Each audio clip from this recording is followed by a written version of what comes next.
श्रीशैलेशदयापात्रम् ईभक्त्यादिगुणार्णवम् यतीन्द्रप्रवणम् वन्दे रम्यजामातरमुनिम् लक्ष्मीनाथसमारम्भाम् नहतयामुनमध्यमाम् अस्मदाचार्यपर्यन्ताम् वन्दे गुरुपरम्पराम् यो नित्यमच्युतपदाम्बुजयुग्मरुग्म व्यामोगतस्तदितराणि तृणाय मेने अस्मद्गुरोर्भगवतोऽस्य दियैकसिन्धोः रामानुजस्य चरणौ शरणं प्रपद्ये माता पिताय पतेस्तनयाय भूतिः सर्वं यदेव नियमेन मदन्मयानाम् आद्यस्तनकुलपतेर्वकुलाभिरामम् श्रीमत्तदङ्ग्रीकुलं प्रणमाय मूर्धना भूतं धरस्य नखताप्य भट्टनाथ श्रीभक्तिशारकुलशेखर योगिवाघान् भक्ताङ्ग्रेण परकाल इतीन्द्रमिष्टान् श्रीमत्पराङ्कुशमुनिं प्रणतोऽस्मि नित्यम् कावेरी विरजासेयं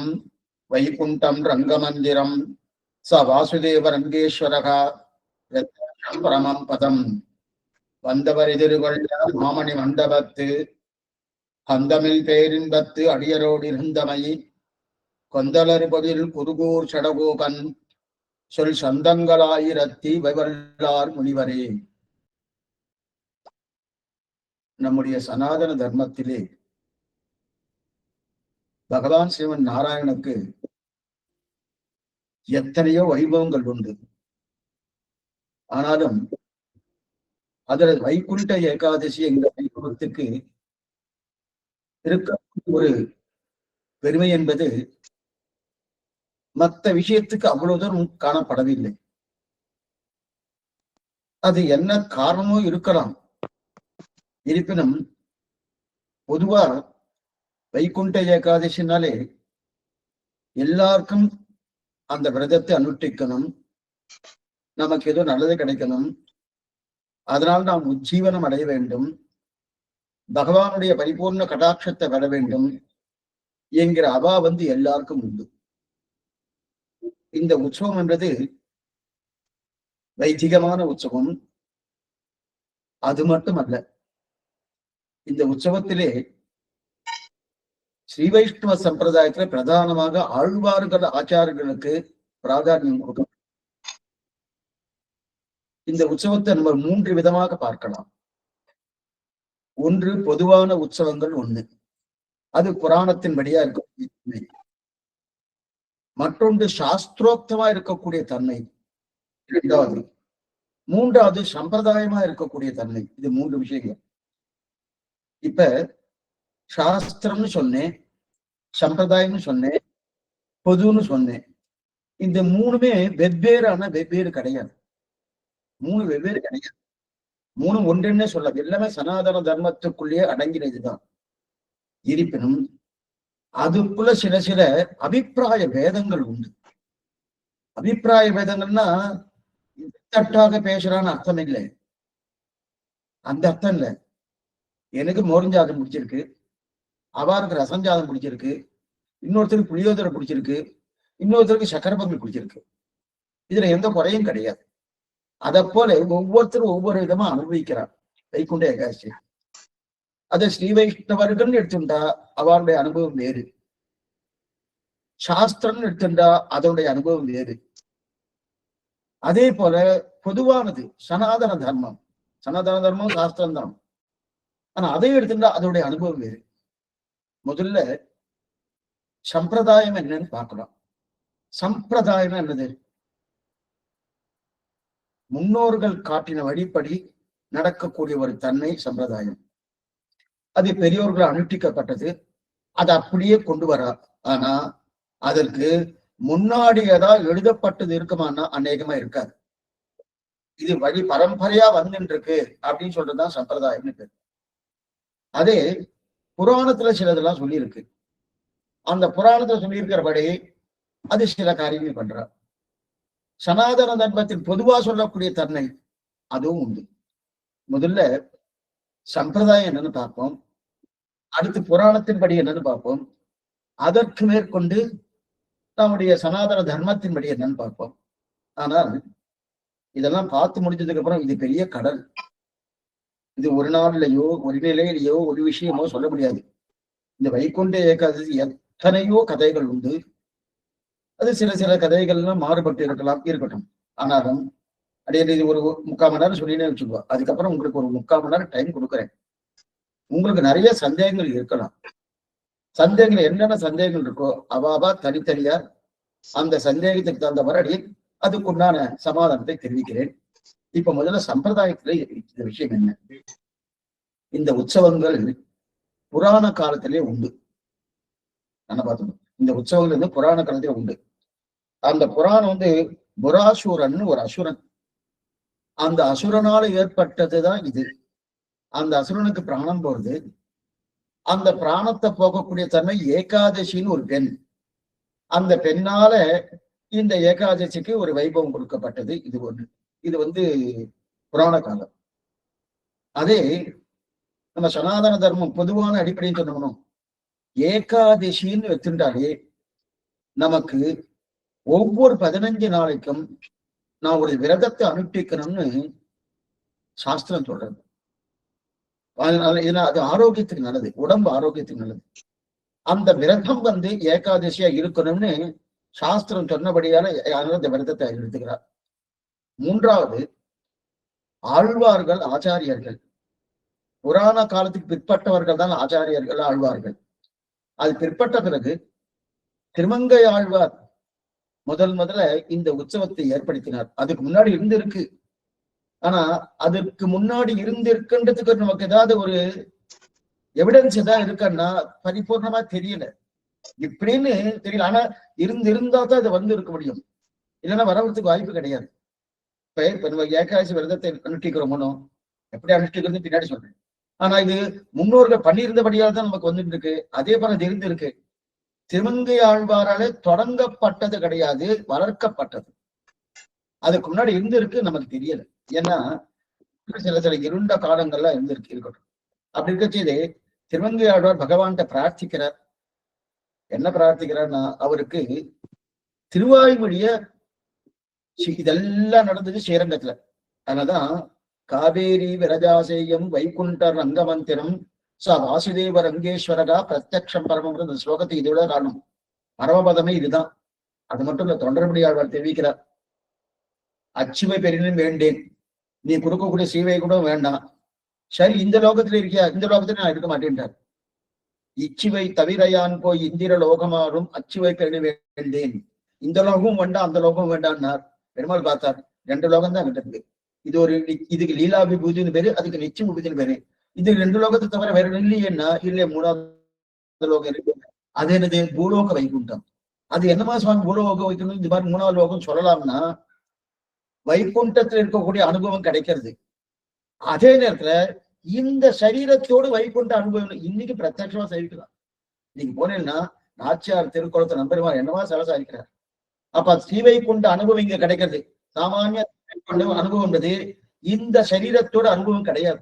இந்த சரீரம் இங்க போகணும், வேறு சரீரம் எடுத்துட்டு அங்க போய் அப்ராக்கிருதமான உடம்பு எடுத்துட்டு மேற்கொண்டு அந்த அனுபவம் கிடைக்க போறது. ஆனா அந்த அனுபவம் கிடைக்கிறதுன்னு இந்த உடம்போடு கிடைக்கிறபடியாலே இது பூலோக வைகுண்டம், ஸ்ரீ வைகுண்டம் தெரிவிக்கிறார். அப்படி இருக்க செய்து அதுல பிரார்த்திக்கிறார் திருமங்கைவா, இந்த நம்மளுடைய பாசுரத்தை நீ செவிசாய்க்கணும், கேட்கணும்னு பிரார்த்திக்கிறார். பிரார்த்திக்கச்சே அந்த பிரார்த்தனைக்கு முன்னாடி என்ன பண்ணுவார்? நம்ம ஏதோ ஒரு கேட்கணும்னா அவளுக்கு ஏதாவது கொண்டாட்டங்கள் பண்ணணும். சாமானிய ஒரு கடன் கேட்கணும் வச்சுக்கேன், இந்திரனே சந்திரனே 2 வார்த்தையை சொல்லணும். இது பகவானுக்கு உண்டு. அதனால என்ன பண்ணார்? திருநெடுந்தாண்டகம்னு ஒரு கிரந்தம். திருமங்கையாழ்வார் 6 பிரபந்தங்கள் பண்ணினார். அதுல திருநெடுந்தாண்டகம் ஒரு கிரந்தம், அது கடைசி பிரபந்தம். அந்த பிரபந்தத்தின் மூலம்தான் அவரு மோட்சத்தை அடைந்தான்னு மேற்கொண்டு நமக்கு ஒரு பரம்பரை பரவ சொல்றது. அதை சேவிச்சார். பகவான் ரொம்ப உகந்தார். ஆனந்தமான கிரந்தம். அந்த சேவிச்ச உடனே என்ன வேணும்னு கேட்டார். கேட்ட உடனே ஒண்ணுமில்லை, நம்மாழ்வாரால பாடப்பட்ட அந்த பிரபந்தத்தை தேவரையும் கேட்கணும்னு சொன்னார். கேட்கணும்னா நம்மாழ்வாருடைய பாடப்பட்ட பிரபந்தத்துக்கு நம்ம திருவாய்மொழி சொல்றோமோ, ஆனா திருவாய்மொழி என்கிற பேரு பிற்பாடு ஏற்பட்டது. பிற்பாடு நாதமுனிகளுடைய காலத்துல ஏற்பட்டது.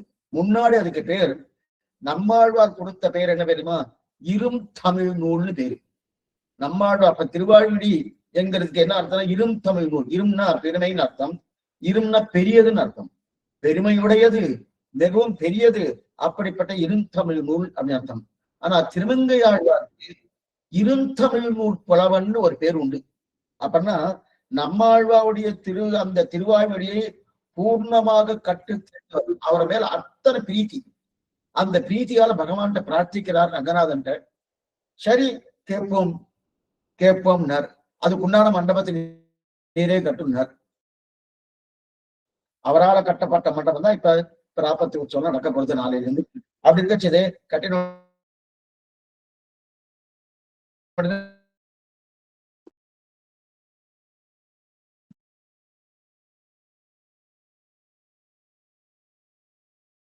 இன்னைக்குதான் பகல் பத்து, இன்னைக்கு கடைசி நாள்.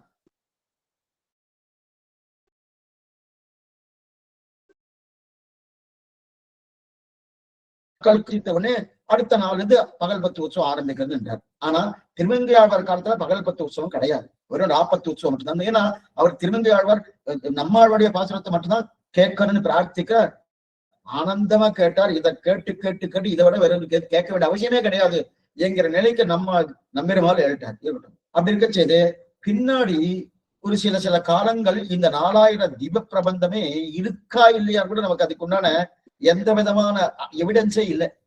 அப்புறம் நாதமணிகள் கிபி 823 வருஷம் அப்ப அவதாரம் பண்ணார்.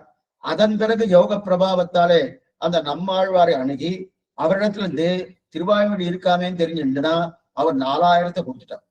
எல்லா ஆழ்வாருடைய பிரபந்தத்தையும் சேர்த்து நம்மாழ்வார் கொடுத்துட்டார். கொடுத்ததுக்கு அப்புறம் அப்ப அவர் சொல்றார் இந்த மாதிரி உற்சவங்கள்லாம் நடந்திருக்கு. ஏன்னா நாதமணிகளுக்கும் நம்மாழ்வாருக்கும் நேரடியான கண்டக்ஷன் கிடையாது. இவர் யோக பிரபாவத்தால் நம்மாழ்வார் பிரத்யட்சமாக இவர் செவிக்கிறார். ஆனா நாதமணிகளுக்கும் நம்மாழ்வாருடைய அவதாரத்துக்கும் கிட்டத்தட்ட 3500 வருஷங்கள் வித்தியாசம்.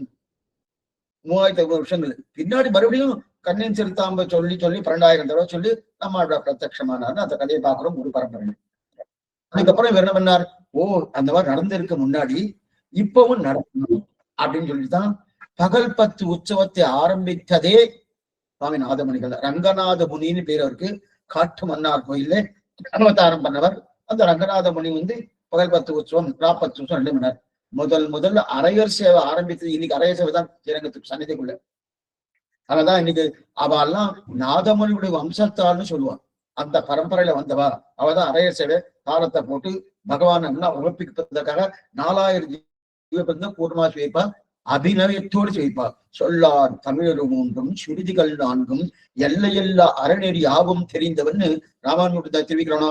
அப்படிப்பட்ட முத்தமிழ், இன்னைக்கு முத்தமிழ் சொல்றானோ, இயல் தமிழ், இசைத்தமிழ், நாடகத்தமிழ் 3 என்னைக்கு கிபி 823 நாதமணிகளால தொடப்பட்டது. இயல் தமிழ், இசைத்தமிழ், நாடகம், முத்தமிழ். அப்படிப்பட்ட முத்தமிழ் ஸ்ரீரங்கத்தில் நடந்திருக்கும். அங்க மட்டும்தான் நடந்தது. பிற்பாடு சில சந்நிதிகள் மேற்கொண்டு வர வர வர வர ஒவ்வொரு சந்நிதியும் அதே உற்சவத்தை பண்ணலாம். ஆனா ஸ்ரீரங்கத்துலதான் முதல்ல நடந்துட்டு, அதனாலதான் ஸ்ரீரங்கத்துக்கு தவிப்போம். இது சம்பிரதாய முறைப்படி வந்தது. இன்று வரைக்கும் வந்துட்டு இருக்கு. அதுல நம்மாழ்வாரு முதல்ல ஆழ்வார் திருநகர்ந்து ஏரியருள பண்ணப்பட்டு மேற்கொண்டு ராப்பத்து உற்சவம் பண்ணார். அந்த ராப்பத்து உற்சவத்துக்கு முதல் நாள் தான் வைகுண்ட ஏகாதசி. ஏன்னா ராப்பத் இது அடி இப்ப சொல்றது சம்பிரதாயத்தின்படி. கொஞ்சம் நல்லா பாத்துக்கணும். சம்பிரதாயத்தின்படி என்னன்னு பாக்குறோம். அப்புறம் புராணத்தின்படி என்ன, அப்புறம் நம்ம இது சனாதன தர்மத்தின்படி என்னன்னு 3 பார்த்துக்கோம். அப்படி இருக்கு எல்லாம் சுருக்கமா தான் பார்க்க போறேன். அதுக்கப்புறம் நீங்க கேள்வி என்ன இருக்கோ அதை சமாதானம் போடுறேன். இப்ப அங்கிருந்து ஆழ்வார் அப்ப இங்க விக்கிரகம் கிடையாது. ஸ்ரீரங்கத்துல நம்ம இன்னைக்கு இருக்கு விக்கிரகம், நம்மாழ்வார் விக்கிரகம். அன்னைக்கு விக்கிரகம் இல்லாத வடையிலேயே அங்கிருந்து விக்கிரகத்தை ஏறுவர்ல பண்ணி கொண்டு வந்து அந்த உற்சவத்தை பண்ணிட்டு இருந்தார். அது பண்ண முடிஞ்சது. அப்புறம் நாதமணிகள் அதே மாதிரி பண்ணக்கூடிய ஒரு நிலையை இருக்க செய்து அதுக்கப்புறம் சில தேச விசேஷத்தாலே ராஜாக்களுடைய சில சிரமங்களாலே அங்கிருந்து அந்த நம்மாழ்வாரை ஏரியால பண்ண கொண்டு வர முடியாத ஒரு நிர்பந்தம். ஏன்னா பாண்டிய தேசம், சோழ தேசம் எல்லாம் தாண்டி வரணும். அது அந்தந்த தேசத்துக்கு ராஜாக்கள்லாம் எத்தனை அனுமதிப்பான்னு தெரியாது. அதனால் பிற்பாடு ஸ்ரீரங்கத்திலே அந்த நம்மாழ்வார் விக்கிரகம் பண்ணப்பட்டு மேற்கொண்டு தொடங்கிட்டார் அப்படின்னு இன்னைக்கு அது நடந்துட்டு இருக்கு. இந்த வைகுண்ட ஏகாசி சம்பிரதாயத்தின்படி இது ஒரு ஜீவாத்மா பகவானுடைய திருவடியை அடைந்து இனிமே பிறப்பே கிடையாது என்கிற நிலை ஏற்படுறது வச்சுக்கோ. அவ எப்படி போவா? எப்படி போறா? இங்க இருந்து கிளம்புறா, இந்த ஆத்மா கிளம்புறது, சரீரம் இங்க விழுந்துடுறது, சரீரம் விழுந்து ஆத்மா கிளம்புறது. ஆத்மா ஒரு சூஷ்ம சரீரத்தை எடுத்துட்டு அச்சராதி மார்க்கத்துக்கு போய் விரஜையில தீர்த்தமாடி விரஜையில குளிச்சுட்டு அங்கிருந்து இன்னொரு சரீரத்தை எடுத்து, அதுக்குதான் அப்ராகிருதமான சரீரம்னு பேரு. இன்னொரு சரீரத்தை எடுத்துட்டு நேர சேவை கூட்டத்துல போய் அங்க சேவைகளை பகவானை சேவிச்சு அனுபவத்தை பிரீத்தி காலத்த கைங்கரியம் அவருக்கு தொண்டு செய்வதுதான் இந்த ஆத்மா பண்றது. அப்படி இருக்கச்சு அப்படின்னா திரும்பி திரும்பி கிடையாது. நச்சபனராவர்த்ததே திரும்புதலே கிடையாது. சீவை கொண்டு போயாச்சுன்னா ஏதாவது ஒரு ஆத்மா பண்ணி மறுபடியும் திரும்பி ஒரு மணி வராது. அப்ப என்ன சுவாமி, இப்ப நம்ம எங்கேயாவது போறோம், ஹாலிடே டூர்னு போறோம், ரொம்ப நல்லா இருக்கு, போயிட்டு வரலாமே அப்படின்னு நல்ல இதெல்லாம் இருக்கு, இப்ப போயிட்டு வரலாம். அப்ப நல்லா இருக்குன்னு சொல்றாங்கன்னா அந்த மாதிரி அங்க போயிட்டு வந்துவா நல்லா இருக்கு, நீங்களும் வாங்கல சீவை யாராவது சொல்லியிருக்காருன்னா கிடையாது. அப்ப சீவை கிட்ட இருக்குன்னு உங்களுக்கு எப்படி சுவாமி தெரியும்னா, ரிஷிகள் வாக்கியங்கள் இருக்கு, சாஸ்திரம் சொல்லியிருக்கு, ஆழ்வாருக்கு பிரத்யட்சமா இங்கிருந்தே சேவிச்சிருக்காரு. அது 10-9 திருவாரூர் சூழ்விசம் பனிமுகள் தூரியம் முழக்கின ஆழ்கடல் அழுத கையெடுத்தாடின ஏழ்வெள்ளம் பலவேந்தி என்ன பண்ணு அந்த பாசுரத்துல அங்க என்னென்ன நடக்கிறது, இங்கிருந்து போறவாளுக்கு என்னென்ன சத்காரியங்கள் நடக்கிறது, அவ எப்படி உபச்சாரம் பண்றா, இங்க போகக்கூடிய அந்த ஜீவாத்மாவுடைய நிலை என்ன, அங்க போய் அவருக்கு என்ன ஆனந்தப்படுறாரு, எல்லாத்தையும் அந்த பாசுரத்தை தெரிவிக்கிறார். அதன் மூலமா நம்ம தெரிஞ்சுக்கணும். போயிட்டு வந்தவா சொல்லியிருக்காருன்னா வந்தவா கிடையாது. ஆனா ஒவ்வொரு வருஷமும் நம்மாழ்வார் போயிட்டு போயிட்டு வராரு. எப்படின்னு பின்னாடி சொல்றேன். இது நடக்கிறது, இது நடந்துட்டு இருக்கு. இது இந்த ஜீவாத்மா இங்கிருந்து கிளம்பி போறதும். அப்ப கிளம்பி போறது யாருக்கா பார்த்திருக்காங்க? சாஸ்திரம் சொல்லி தெரிஞ்சிருக்கு. அதை காண்பிக்கணுமோ. இப்ப புரியறதுக்காக ஒரு விஷயம் சொல்றேன். பகவான் முதல்ல சாஸ்திரத்தை மட்டும் தான் கொடுத்தான், தான் அவதாரம் பண்ணவே இல்லை. சாஸ்திரத்தை மட்டும் கொடுத்து நாம திரிஞ்சு விடுவோமோன்னு பார்த்தா தெரிந்தல. ஏன்னா திருந்தாததுக்கு என்ன காரணம்? நான் தான் தப்பு பண்ணிருக்கேன் பகவான் அப்படின்ட்டு சாஸ்திரத்தை கொடுத்தேன்னு தவிர அதனால அனுஷ்டானத்துல காட்டணும்னா பிராக்டிஸ்ல நான் காட்டினால்தானே சாஸ்திரம் இந்த மாதிரி சொல்லியிருக்கு, பெரியவர் இந்த மாதிரி பண்ணியிருக்கார், நாமும் அந்த மாதிரி பண்ணுவோம் அப்படின்னு பண்ணணுமோ. அந்த மாதிரி சாஸ்திரத்தை கொடுத்தா மட்டும் போறாது, நாம பண்ணி காட்டணும்ன்றது அவதாரங்கள். மீனோடு ஆமை கேடல் அடிபொருளாய் முன்னுமி ராமனாய் தானாய் பின்னுமி ராமனாய் தாமோதரனாய் கட்சிமானான்னு 10 அவதாரங்கள் பிரதானமா சொல்றோம். ஆனா எண்ணிறந்த அவதாரங்கள் அஜாயமானோ பகுதா விஜாயத்தே ஜன்மம் பல செய்து வெளிப்பட்டு பிறப்பில் பல்பிறவி பெருமான் தெரிவிக்கிறார். அப்படி இருக்கச்சது அப்ப அவர் அனுஷ்டிச்சு காமிக்கிறாரோ. அதே போல இங்கிருந்து போறவன் நம்ம பார்த்ததே கிடையாது. அது பகவானுக்கு எப்படி நம்ம அவதாரம் பண்ணி சாஸ்திரத்தை நம்ம அனுஷ்டித்து காட்டணுமோ. என்ன தந்தை சொல்மிக்க மந்திரம் இல்லை ராமன். அது கண்ணனுடைய நிலை என்ன? நான் சொல்றதுதான் வேதம், நான் சொல்றதுதான் பிரதானம் அப்படின்னு சொல்லணும். சர்வதர்மான் பரித்த இதெல்லாம் அனுஷ்டித்து காட்டிடணும். அதே போல இங்கிருந்து ஜீவாத்மா போகணும்னு எப்படி போறது? அது அப்படியே லைவ் டெலகாஸ்ட் தான் இந்த 40 வருஷம் வைகுண்ட. இது சம்பிரதாயம். சில விஷயங்கள அந்தந்த நிலையில அப்படியே வச்சுக்கணும். இது சம்பிரதாயம். அப்படின்னா இங்கிருந்து ஜீவாத்மா எப்படி போறது? அப்ப நம்பெருமாள் எங்கிருந்து கிளம்புறார்? மூலஸ்தானத்து கிளம்பி அந்த திருமாமணி மண்டபம் 1000 கால் மண்டபத்துக்கு போறாருனோ. அதை அப்படியே இது விவரமா சொல்றது. இப்ப அந்த விவரத்துக்கு போக வேண்டாம். இது என்ன, இங்கிருந்து எப்படி இந்த ஜீவாத்மா சிவை கொண்டு போறது அப்படியே நமக்கு படமெடுத்து காட்டு கொடுக்குமா போல ஒரு தன்மை தான் இந்த 40 உற்சவம். முதல்ல அதுல வைகுண்ட ஏகாதசி உற்சவம். இது சம்பிரதாயத்தின்படி. நிறைய இருக்கு. அதுக்கப்புறம் புராணத்தின்படி என்னன்னா, புராணம்னா இது இது இது இந்த விஷயம் புராணங்களை ஒரு காரணம் சொல்லப்பட்டது. என்னன்னா, புராசூரன் ஒரு அசுரன். புராசூரன் ஒரு அசுரன். அந்த அசுரன் என்ன பண்ணியிருக்கான்? பகவான் ஸ்ரீமன் நாராயணன் ஏற்றி வந்திருக்கான். ஏற்றி வந்த உடனே அந்த அவரோட சண்டை போட்டிருக்கார். நீண்ட நேரம் சண்டை போட்டார். சண்டை போட்டோன்னு இவருக்கு களைப்பா போயிருக்கான். யாருக்கு? ஸ்ரீமன் நாராயணனுக்கு களைப்பா போயிருக்கான். களைப்பா போயிருந்தான். இது ஒரு நாடகம்.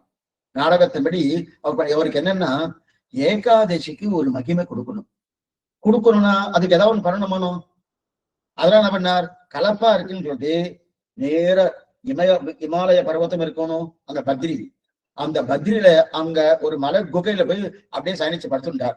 படுத்துட்டதுக்கு அப்புறம் கலப்பா இருக்கு படுத்து அந்த புராசுரன் என்ன பண்ணா, என்னோட சண்டை போட்டு முடியாம இங்க படுத்துட்டு இருக்கான், இப்ப இந்த திருமால் என்று சொல்லக்கூடிய இந்த ஸ்ரீமன் நாராயணன் இப்பயே கொண்டுடுறேன் அப்படின்னு சொல்லிட்டு அதுக்காக வந்த உடனே பகவானுடைய திருமேனி, அவருடைய திருவுடம்பு இருக்கு இல்லையா, அந்த திருமேனிலிருந்து ஒரு பெண்ணானவர் புறப்பட்டு அந்த பெண் என்ன பண்ணா, அவர் என்ன பண்ணா, அந்த புராசுரனை துவம்சம் பண்ணிட்டார்.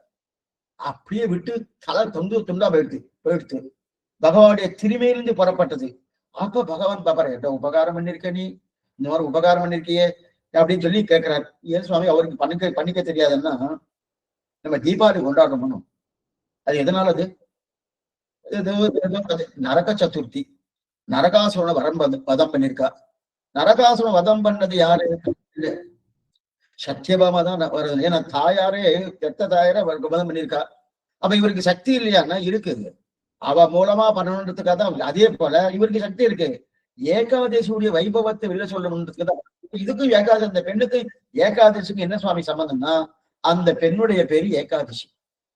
அது பெருமாள்கிட்ட சொல்ற பகவான்கிட்ட, நான் தான் ஏகாதசி.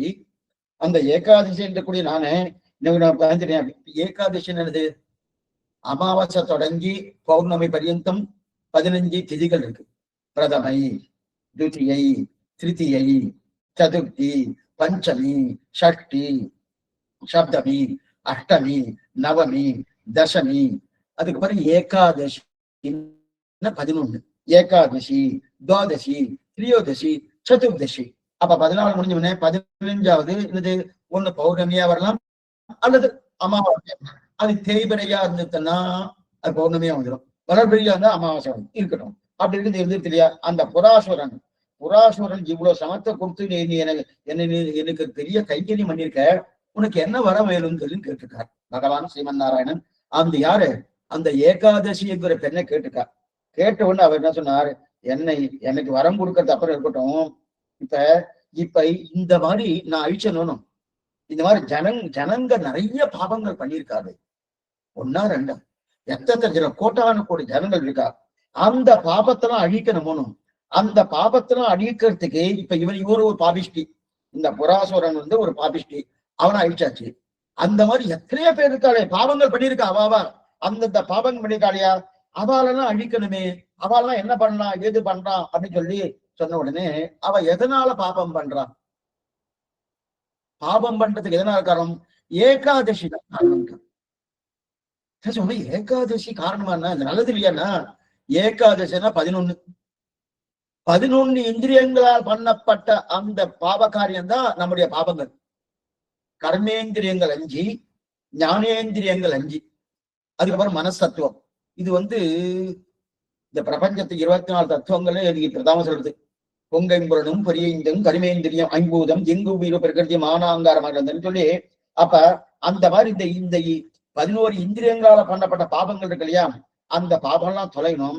அந்த பாவம்லாம் தொலைகிறதுக்கு என்ன கட்டணும்னா, அப்ப பகவான் சொல்றார், உன்னுடைய பேரிலே அந்த 11வது நாள் அந்த ஏகாதசி திதி அன்னைக்கு யார் விரதம் இருந்து அந்த பகவான் என்னை நன்னா சேவித்து அதுக்கு மேல துவாதசி பாரணம் யார் முடிக்கிறாரோ, அந்த விரதத்தை முடிக்கிறார்களோ, அவர்களுக்கு இந்த 11 இந்திரியங்களால் ஏற்பட்ட பாவங்கள் அத்தனையும் தொலையும்.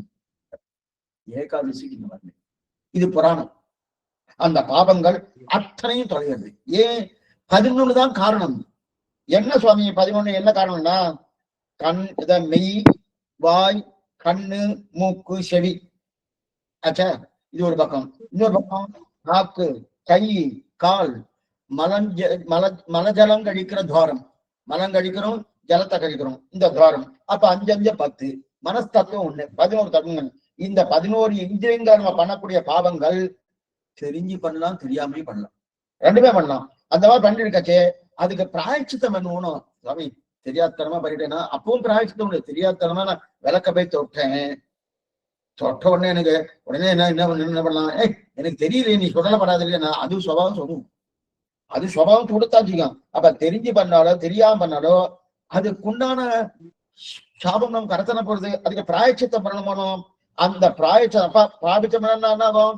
நம்முடைய பாவங்களாம் தொலையணும். தொலைஞ்சிட்டு நாம் பகவானுடைய பரிபூர்ணமான அனுகிரகம் பெறணும். பெற்றாச்சுன்னா என்ன பண்ணும்? அதுக்குண்டான பக்குவம் வரணும் போகணும். அந்த பக்குவம் வருவதற்காக தான் இங்க ஏகாதசி திதியிலே, பெண்ணே இப்ப நான் சொல்றேன், உன்னுடைய பேர்ல இந்த ஏகாதசி திதி அன்னைக்கு யாரெல்லாம் இந்த விரதத்தை அனுஷ்டித்து அதன் பிரகாரம் என்னுடைய நிலைக்கு தந்த என்னையே ஸ்மரணம் பண்ணி கொண்டு என்னையே பூஜை பண்ணுகிறாளோ அவர்களுக்கு இந்த 11 இந்திரியங்களால் பண்ணப்பட்ட அந்த பாபங்கள், அந்த தோஷங்கள் அத்தனையும் நான் தொலைக்கிறேன் அப்படின்னு அவரை வரம் கொடுத்தார். வரம் கொடுத்தபடியாலே அப்படின்னு இது ஒரு காரணம். அப்ப ஏகாதசிக்கு நம்முடைய பாவங்கள் தொலைகிறது. இன்னொன்னு சில பேர்லாம் சொல்லுவா, ஏகாதசி அன்னைக்கு அப்படி மரணம் வந்துருச்சுன்னா ஏகாதசி மரணம் ஜகனம் அப்படின்னு சில பேர் சொல்லுவா.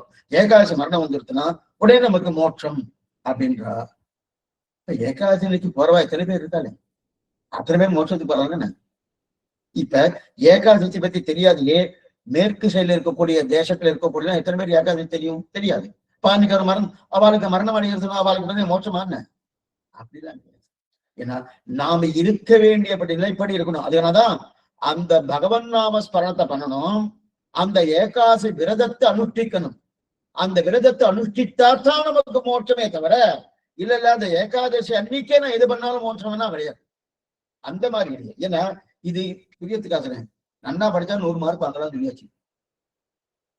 உடனே பையன் பேசாம உட்காந்துட்டு இருக்கான். என்ன நன்னா படிச்சா 3 மார்க் வாங்கலாம் சொல்லிடணும்.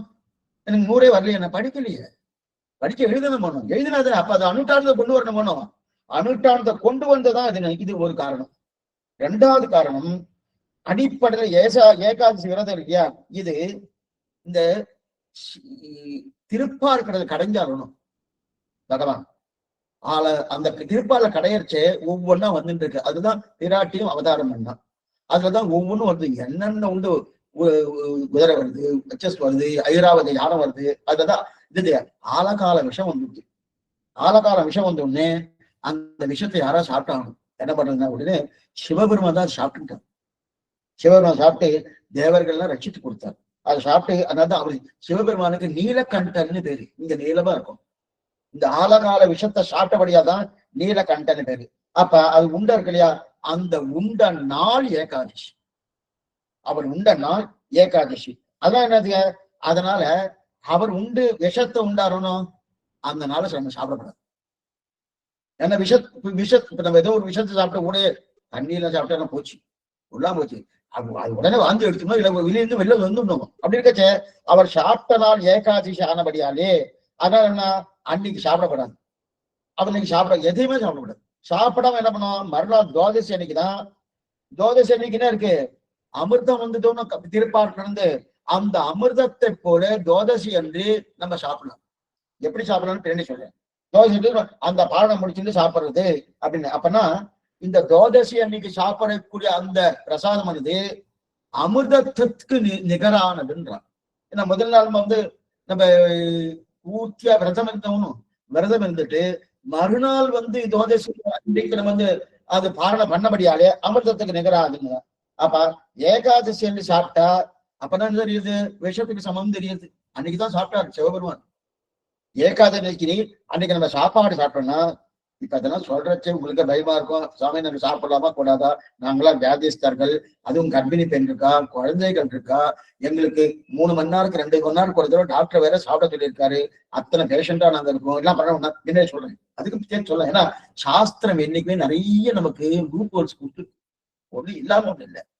பாருங்க இந்த மாதிரி இருக்காச்சு. ஏன்னா இப்படிதான் அப்படின்னு சாஸ்திரம் சொல்லல. அது சில பேரை சொல்லியிருக்கு. ஆனா அந்த நிலையில இருந்து விதிவிலக்கு இருக்குமோ, அந்த விதி வரப்போறது மேற்கொண்டு பார்ப்போம். அப்ப ஏகாதசி சாப்பிட்டா ஆலகால விஷத்தை சிவபெருமான் சாப்பிட்டா போல விஷத்தையே சாப்பிட்டா போல. அதனாலதான் இது தெரியுது. 3வது ஜோதிஷ சாஸ்திரம். இதெல்லாம் ஒரு செவிவெளி செய்தான். ஜோதிஷ சாஸ்திரத்தை ஏகாதசி விரதத்தை அனுஷ்டிக்கிறாரோ அது அன்றுதான் நமக்கு நம்முடைய மனசு இல்லாதனா இயல்பு நிலையில இருக்கா. சுவாபாவிகமான இயற்கையான நிலையில மனசு இருக்கு. மனசுக்கு எப்பவுமே இயற்கையான நிலையில இருக்குமா, நிசப்தமா இருக்கும், ஆனந்தமா இருக்கும், எந்த விதமான வம்பு தொம்பு இல்லாம இருக்கக்கூடிய ஒரு தன்மைதான் எதுக்கு, மனசுக்கு. அது என்னைக்குன்னா துவாதசி ஏகாதசி அன்னைக்கு அந்த இயல்பு நிலை வந்தான். மற்ற நாள் அந்த இயல்பு நிலை புரியத்துக்கா சொன்னேன். பிரம்ம முகூர்த்தம் சொல்றோம். காத்தால 4 to 6. ஏன் சுவாமின்னா நிசப்தம் சத்துவகுணம் அங்க நிறைய இருக்கும். சத்துவகுணம் பரிபூர்ண மாசத்துக்கே வைபவம் என்ன தெரியுமா, பிராம முகூர்த்த மாசம் எனக்கு பேரு. மார்கானாம் மார்கசீரிஷம் கண்ணனை கீதையில சொல்லிக்கிறானோ மணி நிறைந்த நன்னாளால் சொன்னதுக்கான இதுன்னா பிரம்ம முகூர்த்தம். பிரம்ம முகூர்த்தம் என்னன்னா, நல்ல குழந்தைகள் பரீட்சை படிச்சாங்க ராத்திரிலாம் கண்ணு முடிச்சு நிக்காது.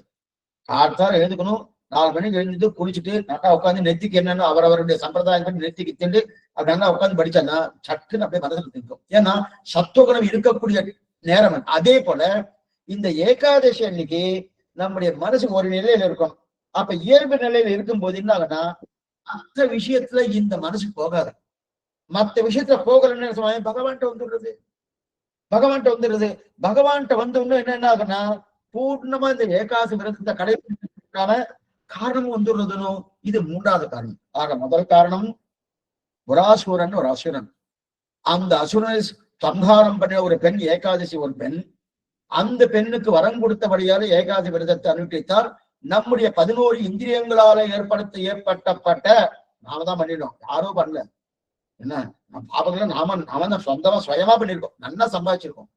பணம் சம்பாதிக்கிறோமோ இல்லையோ, இதை சம்பாதிக்கிறோம் இல்ல பக்தி சம்பாதிக்கிறோமோ இல்லையோ, பாபத்தை மட்டும் நல்லா சம்பாதிக்கிறோம். அப்ப நாம சம்பாதிச்சு கொண்டது அது யார் போக்குறது? நம்மளால போக்கிக் கொள்ள முடியாது, பகவான் தான் போக்கணும். எப்படி போக்குறது? ஏகாதசி விரதத்தை அனுஷ்டித்தானால் அந்த 11 இந்திரியங்களால் நம்மால் சேர்க்கப்பட்ட பாபங்கள் தொலைகிறது. இது முதல் நிலை. 2வது, சிவபெருமான் ஆலகால விஷயத்தை கொண்டபடியால அன்னைக்கு ஏகாதசி தான், அதெல்லாம் அன்னைக்கு சாப்பிடப்படாது. அப்ப மறுநாள் சாப்பிட்டானா அமிர்தத்தை போல இருக்கக்கூடிய ஒரு திரை சாப்பிடுறது, அதெல்லாம் 2வது நிலை. 3வது, ஜோதிஷ் சாஸ்திரம். அந்த ஜோதிஷ சாஸ்திரத்துப்படி அன்னைக்கு நம்முடைய மனசு ஒருநிலைப்பட்டு இருக்கிறபடியாலே பகவான் இதுலதான் பண்ணிட்டு இருக்காங்க. இதுக்கு மேல நிறைய காரணங்கள் இருக்கு. 1 2 இல்ல, நிறைய காரணங்கள். அப்ப புராசூரனை அடிக்கத்தான் என்ன தெரியுது, இந்த ஏகாதசி தேவியானவர் என்ன பண்ணா உதவி பண்ணிருக்கணும் பகவானுக்கு. உதவி பண்ணான்னா என்னைக்குமே பகவான் தாம் பேர் எடுத்துக்க மாட்டார். தாம் எடுத்துக்காம யாராருக்கு என்னென்ன பேருமோ எடுத்துக்கோ. மகாபாரத யுத்தத்தை கண்ணன் தான் பண்ணான். அப்படி இருக்கச்சது போர்ப்பாகு தான் செய்து அந்த ஐவரை வெல்வித்த மாயப்போர் தேர்ப்பாகனாருக்குன்னு தெரிவிக்கிறார் ஆழ்வார். அப்படி இருக்க செய்து இவர் அடிச்சுக்கல, எல்லாத்தையும் சத்தமாக அடிச்ச மாதிரி அடிச்சுட்டு போ அடிச்சுனா அப்படின்னு சொல்லிட்டு தரணும்.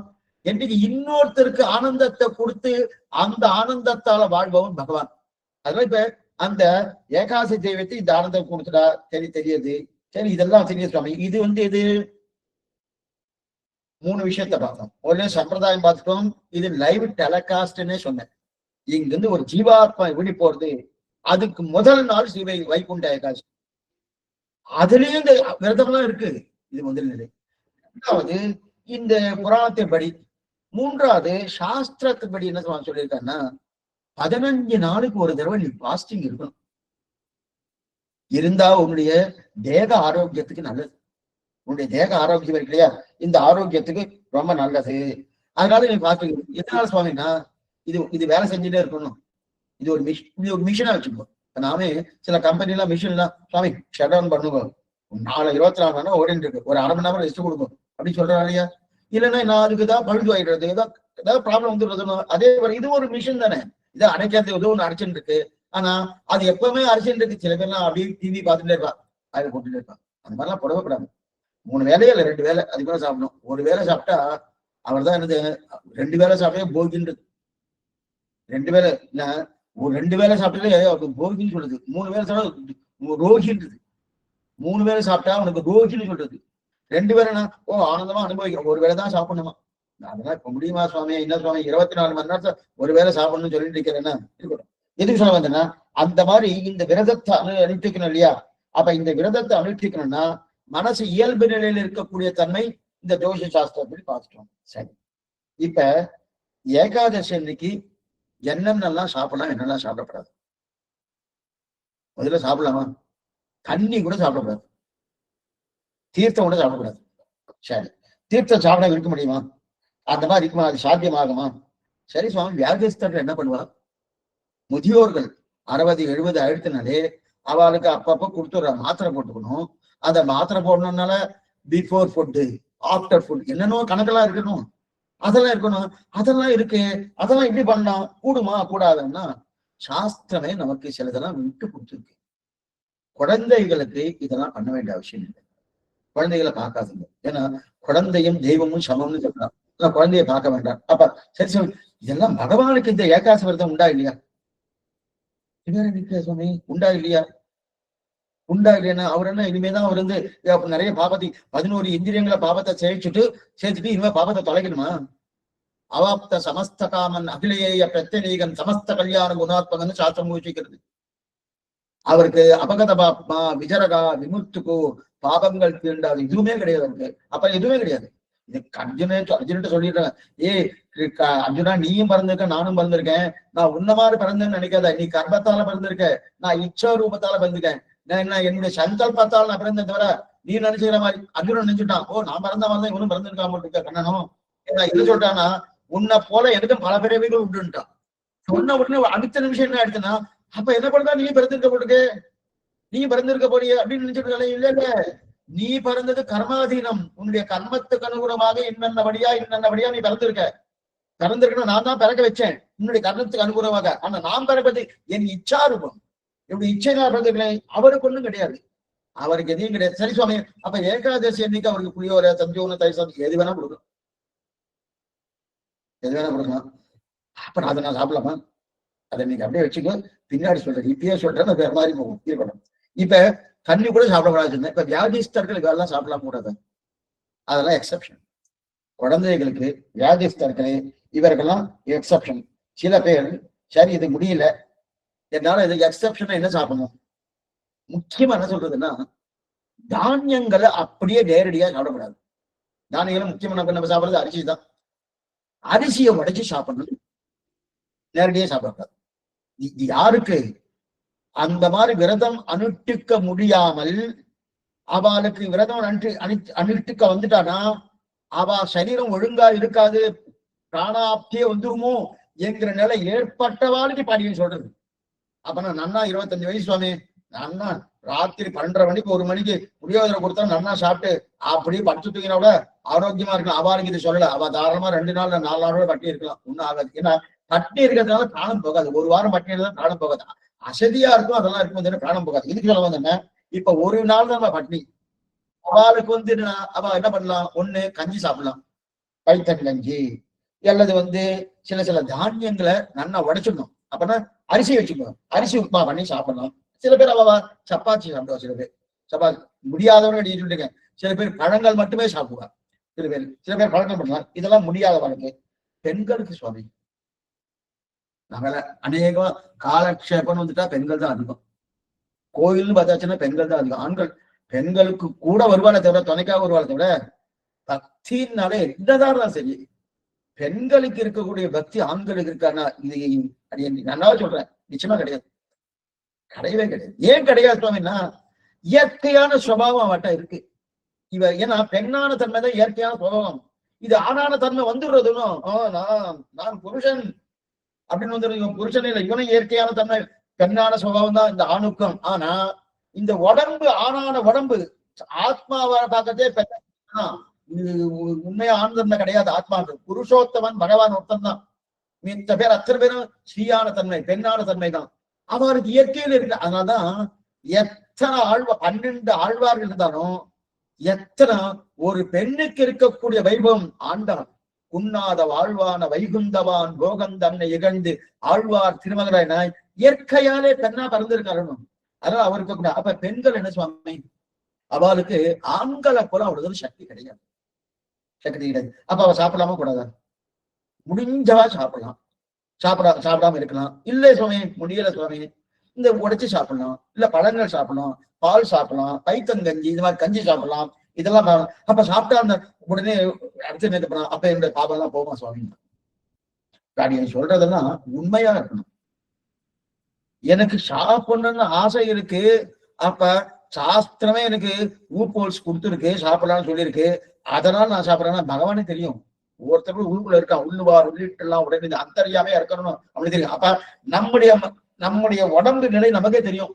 சாப்பிடலாம் நமக்கு ஒண்ணும் ஆகாது அப்படின்னா சாப்பிடாம இருக்கலாம், ஒரு தவறு கிடையாது. இப்ப சாப்பிட்டாம அந்த பாவம் எல்லாம் போயிடும்னா, வெறும் சாப்பிடாம இருக்கிறது மட்டும் இல்ல, மேற்கொண்டு பகவன் நாமாக்களை சொல்லணும். விஸ்வம் விஸ்வம் வசங்காரகா பூதபவ்ய பகவத்பதுகு என்னன்னு சுந்தரகாண்ட பாராயணம்னா, ஆழ்வாருடைய பாசுரங்கள் என்னென்ன உண்டோ அத்தனை பண்ணி. அதனாலதான் அந்த காலத்துல என்ன பண்ணா தெரியுமா, ஜாயக்கட்ட ஆடிதான் பரமபதம் ஆச்சலாம் உட்காந்து பரமபத சோபானம் பண்ணும் அப்படின்னு இருப்பா.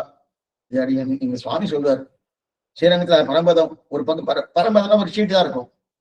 அதே பக்கத்துல திருப்பா புஸ்தகம் வச்சுட்டு இருப்பா. ஏன்னா மார்கழி மாசம் தானே இந்த வைகுண்ட ஏகாதசி. பக்கத்துல திருப்பா இருக்கும், இந்த இடத்துல பரம்பதம் இருக்கும். பரம்பதம் 50 பைசா, திருப்பாவை 2 ரூபாய். பரம்பதம் 50 பைசா, திருப்பாவை 2 ரூபாய். எங்க சுவாமி சொல்றாரு. அப்ப கூட பாரு, பரம்பதம் தான் சீப்பு, திருப்பாவை தான் உயர்த்தியா இருக்கு. திருப்பாவை கத்தல் வைபவம் எதுக்கு சொல்லுவாங்கன்னா, அந்த மாதிரி இப்ப பெண்களுக்கு அவ அவாவாட்டு மனசுக்கு தகுந்தா பல அவளுக்கே தெரியும் அது. அதை செய்வாங்க. கர்ப்பிணி பெண்கள் நிச்சயமா இந்த உபவாசம் இருக்கப்படாது. கர்ப்பிணி பெண்கள் 2 உயிரை காப்பாற்றணும். கர்ப்பிணி பெண்கள் 2 உயிரை பார்க்கணும். ஒரே உயிர் இல்ல, உள்ளுக்குள்ள இன்னொரு உயிர் இருக்கு இல்லையா? நிச்சயமா அவ என்ன அதெல்லாம் சாட்சனம் அக்செப்ட் பண்ணி இருக்கு. ஓ, இவ கர்ப்பிணி, இவருக்கு இது உண்டு, இது உண்டு உண்டுன்னு அக்செப்ட் இல்லையா அப்படின்னு இருக்கா. அப்ப ஆனா பகவானுடைய நாமஸ்மரணம் இருக்கணும். ஏன்னா நாம சங்கீர்த்தனுக்கு மேல இந்த கலியுகத்துல எதுவுமே கிடையாது. காவலில் புறனை வைத்து கலிதன்னை கடக்கப்பா இந்த நாவலில் புரிதறி கொண்டோ நமந்தவன் தலகல் மீது மூவில குண்டு முந்த முதல்வா நின்னாமம் கட்ட நாவலின் புலவை கண்டாய். உன்னுடைய நாமத்தை கட்டபடியாலே என் காலை எடுத்து யமதர்மராஜோட தலையில வைக்கிறேன்ற சொல்றபடியாட என்ன தைரியம். அப்ப நாம வரத்துக்கு அவ்வளவு வைபவம். அந்த நாம இதனாலதான் அந்த காலத்துலலாம் இந்த வைகுண்ட ஏகாசி வந்துருக்குன்னு வச்சுங்க. இன்னைக்கு கிடையாது, அன்னைக்கெல்லாம் அந்த தியேட்டர் இல்லையா, நிறைய சினிமா தியேட்டர்ல இருக்கும். வைகுண்ட ஏகாசியை முன்னிட்டு என்ன அதுக்குன்னு தனியா ஒரு சினிமா போட்டுருவா. என்ன போடுவான்னா பகவானுடைய சம்பந்தப்பட்ட சினிமா போடுவா. அவெல்லாம் போய் கண் முழிக்கணுமோன்னு, கண் முழிக்கணுமோன்னு. சரி சாமி, கண் முழிக்கிறதெல்லாம் எதுக்கு இருக்கா? கண் முழிக்கணுமா? நிச்சயமா பகல்ல கண்ணு முடிச்சுட்டு தான் இருக்கணும். அது மட்டும். ஏன்னா பகல் தூங்கவே படாது. பகல்ல சாமானிய நாளே தூங்கப்படாது. அப்பனா கஷ்டம் சுவாமி. அதான் சாஸ்திரம் சொல்றது. ஏன்னா நீ தூங்க வேண்டிய டைம் கிட்டத்தட்ட 6 மணி நேரம் 7 மணி நேரம். ஆனா அந்த அதாவது நல்லா தூங்கிச்சுருங்க, எந்த விதமான டிஸ்டர்பன்ஸ் இல்லாம தூக்கம் 6 மணி நேரம் தூங்கினாலே போறோம். 8 மணி நேரம் தூங்கினாதான் ஆரோக்கியம். அந்த மாதிரிலாம் கிடையாது. நம்ம உடம்புக்கு 6 மணி நேரம் நல்லா சார்ஜ் எத்தனை பண்றோம்? பேட்டரி சார்ஜ் பண்ற போனோம் 2 மணி நேரத்துல சார்ஜ் ஆகிடுது. நீங்க புதுசு 1 மணி நேரத்துல 1/2 மணி நேரம் வந்துட்டு எது சொல்ல வந்தீங்கன்னா அப்படி இருக்கச்சது அந்த மாதிரி படிக்கலாம். அப்ப கர்ப்பிணி பெண்கள் நிச்சயமா சாப்பிட்டுதான். அப்ப அது எக்ஸப்ஷன், அது கொடுத்துடுறது. சரி சுவாமி, இதெல்லாம் பண்ணிட்டு இருக்கு, இதெல்லாம் பண்ணிட்டு இருக்கு, சரி இதெல்லாம் நல்லதான் இருக்கு. ஆனா இவ்வளவு பண்ணிட்டு இப்ப நீங்க சாப்பிடக்கூடாதுன்னு சொல்லிட்டு என்னென்ன சாப்பிடலாம், எது சாப்பிடக்கூடாதுன்னா முக்கியமா துவாதசி பாரணம் இங்க ரொம்ப முக்கியம். ஏகாதசி விரதம் மட்டும் இல்ல, ஏகாதசி விரதம் எவ்வளவு முக்கியமோ மறுநாள் துவாதசி பாரணம் முக்கியம். பாரணம் என்னன்னா கார்த்தால எழுந்து நம்ம குளிச்சுட்டு, என்ன சொல்ல எழுந்தா தூங்கணும்னு சொல்ற, தூங்காம கார்த்தால எழுந்து குளிச்சிடணும். ஏன்னா ராத்திரி வந்தாலே குளிச்சாகணும். அது இந்த சாஸ்திரம் சொல்றது, குளிச்சாகணும். குளிச்சா ஆனா நீ வேற விதத்துல இருந்தா குளிக்க வேண்டிய அவசியம் இல்லை, கோயிலே இருந்தாலும் குளிக்க வேண்டிய அவசியம் இல்லை. ஆனா ஆத்துல இருக்கச்சே, ஆத்துல இருக்க உடுத்தி விட்டு விடுப்பு இதெல்லாம் குழந்தைகள் வந்து இல்லாடிப்பா குளிச்சாலும் குளிச்சு முடிச்சோன்னா நித்திய கர்மா, நித்திய அனுஷ்டானங்கள் என்னென்ன உண்டோ அதெல்லாம் பண்ணி முடிச்சுட்டு, அது துவாதசி எப்படின்னா 8:30 மணிக்குள்ள துவாதசி தீர்த்தவாது வாங்கிடுவாங்க. துவாதசி இதுதான் ஒரு ராஜா இந்த மாதிரிதான் மன்னர். கடைசியில அவருக்கு இந்த முனிவர் ஒரு சாபத்தை கொடுக்க மேற்கொண்டு இந்த ராஜா ரெண்டு போயிட்டு இதுக்கு சொல்ல வந்தேன். அப்படி கட்சி அந்த துவாதசி பாரணம் முக்கியம். 8:30 மணிக்குள்ள முடிக்கணும். சில நேரத்துல துவாதசி காத்தால் 6:45 மணிக்கு தான் இருக்கும். இன்னொன்னு சேர்த்து சொல்லிடுறேன், டைமா இருக்குன்னு பாக்குறேன். என்னன்னா இப்ப ஏகாதசி எப்படி சுவாமி கனெக்ட் பண்றாங்கன்னா, ஏகாதசி வைகுண்ட ஏகாதசி தானே. சில நேரத்துல ஏகாதசி காத்தால் ஒரு மணி நேரம் கூட இருக்கா சுவாமி, அன்னைக்குதான் ஏகாதசின்ற வைகுண்ட ஏகாதசின்ற. ஏகாதசி என்ன அர்த்தம்னா, நம்ம துவாதசி பாரணம் இருக்கணும், ஏகாதசி இருக்கணும். அது அந்த ஏகாதசி நாளா இருக்கும்போது தசமி அதுல கலக்கப்படாது. நல்லா வரணும், தசமி கலக்கவே படாது. தசமி கலந்தா அன்னைக்கு ஏகாதசி கிடையாது. அப்ப தசமி கலந்து இப்ப ஏகாதசி தசமி காத்தால ஒரு 8 மணி வரைக்கும் இருக்கு. அதுக்கப்புறம் ஏகாதசி வந்துருது.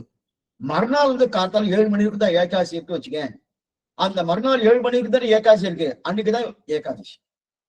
இது வைகுண்ட ஏகாதசி மட்டும் சொல்ல, கிட்டத்தட்ட ஒரு வருஷத்துக்கு 25, ஒரு மாசத்துக்கு 2 ஏகாதசி வரும். 24 ஏகாதசி 25 ஏகாதசிகள் வரும். அந்த ஏகாதசி எல்லாம் எல்லாத்துக்குமே இதே நிலைதான். இந்த வைகுண்ட ஏகாதசி தான் இப்ப எல்லாமே அடைய சொல்றது. எல்லா ஏகாதசிக்குமே இதுக்கு மட்டும்தான் இந்த மாதிரி, மத்தது கிடையாது. ஆனா இந்த பகல் 10 ராப்பத் சுத்தத்தை தான் வைகுண்ட ஏகாதசி. அது தான் சம்பிரதாயம் பிரகாரம் லைவ் டெலிகாஸ்ட் இங்கிருந்து ஒரு ஜீவாத்மா எப்படி சேவை கொண்டு போறதுன்னு. அதே போல இந்த ஏகாதசிக்கு உண்டான புராண கதை இது வைகுண்ட ஏகாதசிக்காக இந்த புராண கதை இல்ல, எல்லா ஏகாதசிக்கும் இந்த புராண கதை பொது. அதே போல சிவபெருமான் ஆலகால விஷம் சாப்பிட்டதும் எல்லா ஏகாதசிக்கும் பொருள். அதே போல ஜோசிஷ சாஸ்திரம் சொல்லக்கூடிய அதுவும் எல்லா புராணத்துக்கும் இருக்குது. ஆனா வைகுண்ட ஏகாதசி வந்து சம்பிரதாய பிரகாரம் பண்ணணும் அப்படி இருக்க செய்து இப்ப வந்து அது சாப்பிடலாமா கர்த்தாரா என்னன்னா 6:30 மணிக்கு இந்த சூரிய உதயத்திலிருந்து ஒரு அரை மணி நேரம் தான் இருந்து வச்சுக்கேன். அதுக்குள்ள நம்ம வந்து பூஜையை முடிச்சுட்டு பகவானுக்கு கண்டலை பண்ணி நம்ம தீர்த்தத்தையாவது சாப்பிடணும். அந்த தீர்த்தம் இருக்கு இல்லையா, பிரசாதமா சாப்பிடணும். இல்லைன்னா தீர்த்த அப்பதான் அந்த ஏகாதசி விரதத்துடைய பூர்த்தி துவாதச பாரணம் முடிச்சாதான். சில நேரத்துல துவாதசம் நிறைய இருந்து வச்சுக்கேன், நிறைய இருந்தா கூட 10 11 மணிக்கு இருக்குன்னா இப்ப 11 மணிக்கு சாப்பிடலாம்னு கேட்கக்கூடாது, 8 மணிக்குள்ள முடிச்சுடும். ஆனா 8 மணிக்குள்ள முடிக்கல சுவாமி, 8 மணிக்கு சொல்லிட்டே அப்ப துவாதசி எனக்கு 6:30 மணி விட்டு தானே இருக்குன்னா 6 மணிக்குள்ள முடியும். துவாதசி 8:30 மணிக்கு மேல இருந்தா 8:30 மணிக்குள்ள முடிச்சிடணும். 6 மணிக்குள்ள 6 மணிக்கு முடிச்சிடும். துவாதசி பாரணம் ரொம்ப முக்கியம். என்னென்ன சாப்பிடலாம்னா முக்கியமா பருப்பு வகைகள் கூடாது. பைத்த பருப்பு கூடும், மற்ற 3 பருப்பும் கூடாது. தோரம் பருப்பு, கடலை பருப்பு, அதே போல உளுத்தம் பருப்பு 3 கூடாது. முக்கியமா புளி கூடாது. அதனாலதான் நம்ம ரசம் வைக்கணும் சாத்தம் எலுமிச்சை பழத்துல அப்பா புளி போட மாட்டோம். அதே போல இது வந்து இப்ப குழம்பு ஏதாவது பண்ணுவா சுவாமி, குழம்பே கிடையாது, அன்னைக்கு மோர் குழம்பு தான். அதுவும் புளிச்ச மோர் குழம்பு, அந்த மோர் குழம்பு வச்சுதான் பண்ணுவா. முக்கியமா வாழைக்காவுடைய ஐட்டமே அங்க சேரப்படாது. வாழைக்காவுடைய ஐட்டமே இதுவே வாழை இலையில அன்னைக்கு மட்டும் சாப்பிடக்கூடாது. ஏன் சாப்பிடக்கூடாது? முந்தின நாள் பூர்த்தியா நீ எம்டி ஸ்டமக்கா இருந்திருக்கணும். இந்த புளியோ பருப்போ செஞ்சு அப்படியே கட்டுருவோம். நம்ம என்னைக்குமே ஒரு காஞ்சி போய் ஒரு மாதிரி அப்படியே இருக்குன்னு வச்சுக்க, அந்த குழந்தை சேர்த்தனா அப்படியே ஒட்டுருவோம், ஜீரணமே ஆகாது. அப்ப ஜீரணம் ஆகணும்னா அந்த ஜீரணம் ஆகக்கூடிய ஒவ்வொரு வஸ்துக்கள் இது. அதனாலதான் இன்னைக்கு ஜீரணம் ஆகக்கூடிய வஸ்து நெல்லிக்காய், அகத்திக்கீரை, இதெல்லாம் நல்லா எடுத்துக்கணும். நெல்லிக்காய், அகத்திக்கீரை சொல்றேன் இல்லையா, அது எலுமிச்சம்பழம், அதெல்லாம் எலுமிச்சம்பழம் எடுத்துக்கணும். அதுவும் அகத்திக்கீரை தான் விட்டமின் சி இருக்கு. அதுதான் அந்த ஜீரணத்தை பூர்ணமா கொடுக்கறது இல்லையா, அது கொடுக்கணும். அது இதெல்லாம் அந்த துவாதசிக்கு இருக்கக்கூடிய ஆச்சரியமான ஒரு நிலை. அதுக்கு மேல ஏகாதசி அன்னைக்கு ஒண்ணு சொல்லிடுறேன், சாப்பிடக்கூடாதுன்னு சொல்லி. அப்ப நான் சாப்பிடல, கோயிலுக்கு போனேன். கோயிலுக்கு போன உடனே எனக்கு கோயில்ல பெருமாளுக்கு தான் ஏகாதசி இல்லைன்னு சொல்லிட்டு அன்னைக்கு நன்னா புளியோரை பண்ணிட்டு அவ வந்து நாங்க போன உடனே என்கிட்ட கொண்டு கொடுத்தா. வேண்டாம்னு சொல்லிட்டேன். நான் விரதத்துல இருக்கேன், ஏகாதசி விரதம், சாப்பிடக்கூடாது காலக்ஷேபத்துல வரை இவங்க சொல்லியிருக்கார், சாப்பிட மாட்டேன்னு. இல்லை, சாப்பிடலாம்னா எப்படி சாப்பிடலாம்னா ஒரு துளி எடுத்து பாரு. ஏன்னா பகவானுடைய பிரசாதம் ஆனபடியால அது தோஷம் இல்லை. உடனே ஒருத்தர் என்ன பண்ணார், சுவாமி நீங்க சொல்லிட்டு கோயில போய் சாப்பிடலாம் சொல்லிடணும். அதெல்லாம் என்ன பண்ணார், அன்னைக்கு ஒரு கட்டணம் கட்டிட்டார். புளியோரை 2 தடிக்க, அப்படின்னா 2 படின்னு வச்சுக்கோ, 2 படி புளியோரை கட்டி கொடுத்துட்டார். பெருமாளுக்கு நீங்க அம்சம் பண்ணுங்க, கண்ட்ரோல் பண்ணுங்க, அந்த புளியோரை எனக்கு கொடுங்க. இப்ப நான் பெருமாள் பிரசாதத்தை நான் சாப்பிடுறேன், நான் நன்னா. ஆனா நான் வந்து நான் ஏகாதசி விரதம் இருக்கேன் அப்படின்னு சொல்லிக்கிறேன்னா கிடையாது.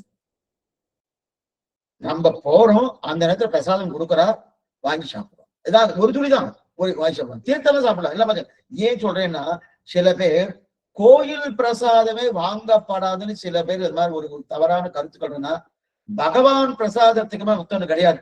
ஏன் சொல்றேன்னா, இந்த பிராயச்சித்தம்லாம் நீங்க பண்றணும், இந்த ஏதோ விரதம் பண்றணும், உங்களுடைய முயற்சியால் தான் இந்த விரதத்தை மேற்கொள்றேன். இப்ப உங்களுடைய முயற்சியால விரதத்தை கொள்வது ஒரு நிலை, பகவானுடைய பிரசாதத்தால அந்த பாவங்கள் தொலைவது ஒரு நிலை. இந்த 2 நிலையில நம்முடைய முயற்சியால அந்த பாவங்களுக்கு பிராயச்சித்தம் பண்றது பிரதானமா, இல்ல பகவானுடைய பிரசாதத்தால அந்த நம்முடைய பாவங்கள் தொலைகிறது பிரதானம்னா, சுவாமி என்கிட்ட என்ன சுவாமி சக்தி இருக்குன்னு சொல்லுவார். அப்ப என்ன பகவானுடைய பிரசாதம் தான். ஆனா அந்த பிரசாதமே பிரதானமா இருக்கப்படாது. சரி, அப்பன்னா நான் வந்து ஆத்துல எனக்கு பெருமாள் இருக்கேன், விக்கிரக பெருமாள் வச்சுட்டு இருக்கேன், இவன் முன்னோரை வச்சுட்டு இருக்கா, 10 தலைவரையா நான் வச்சுட்டு இருக்கேன். அந்த பெருமாளுக்கு நான் என்ன பண்ணேன், நீங்க புளியோரை பண்றேன், இல்ல தஞ்சு ஒண்ணு பண்றேன், இல்ல வந்து ஏதோ கதம்ப சாதம் ஏதோ ஒண்ணு பண்ணிட்டு சாப்பிடலாம்னா சாப்பிடக்கூடாது. ஆத்துல புளியோரே பண்ணப்படாது, எதுவுமே பண்ணக்கூடாது. சாப்பிடணும்னு நினைச்சா கூடாது. அப்படி சாப்பிடணும்னு நினைச்சா அரிசியை உடைச்சிட்டு, இல்ல பைத்தங்கச்சி சாப்பிடலாம், கஞ்சியெல்லாம் சாப்பிடலாம், வந்து கவிதை. அரிசியை உடைச்சிட்டு அரிசி உப்புமா. அதனாதான் சில கோயில்லையே அன்னைக்கு அரிசி உப்புமா தான் கொடுப்பா. அவ பிரசாதம் போட மாட்டா. பிரசாதம் போட மாட்டேன்னு உடனே சுவாமி பெருமாளுக்கே ஏகாதசி விரதமா கேட்கலாம் சில பேரும். அதனால பெருமாளுக்கு அந்த விரதம்லாம் எதுவும் கிடையாது. அவருக்கு எப்போது எந்த நிலையில வேணா எது வேணா பண்ணலாம். இது இந்த மாதிரி நிலையில இருக்கு இது. அப்ப துவாதசி பாரணம் முக்கியம். அந்த பாரணத்துக்கு என்ன சுவாமி ஏகாசி விரதம் இருந்தா எத்தனை பலனோ அதே பலனும் ஜோதிஷ பாலனைக்கு உண்டு. ஆனா இந்த இடத்துல பகவானுடைய நாம சங்கீர்த்தனம் ரொம்ப முக்கியம். இது ரொம்ப நீங்க அது பிரதானமா ஏன் சில பேர் என்ன பண்றா, கண் விழிக்கணும் அப்படின்னு கிடையாது. கண் விழிக்கிறதுக்காக என்ன பண்ணா, அவ ஒரு டிவி முன்னாடி உட்கார்ந்துட்டு என்னென்ன படங்கள் உண்டோ, என்னென்ன லௌகீகமான எதோ இருக்கு இல்லையா, கண் விழிச்சாது நல்லதுன்னு சொல்லியிருக்கா சுவாமி, ராத்திரி உட்காந்து கண் விழிச்சுட்டு இருக்கேன்னா அது பிரயோஜனம் இல்லை. அந்த நேரத்தை பகவானுக்காக செலவழிக்கணும், அல்லது அவருடைய அடியார்களுக்காக செலவழிக்கலாம், அல்லது ஒரு குருவுக்காக செலவழிக்கணும். இது 3 சொல்லியிருக்கு. பகவானுடைய அடியார்களுக்கு நல்லது பண்றது, அவர்களுக்கு ஏதாவது ஒரு தொண்டு செய்வது, அது பண்ணலாம், அதுக்கு செலவழிக்கலாம்.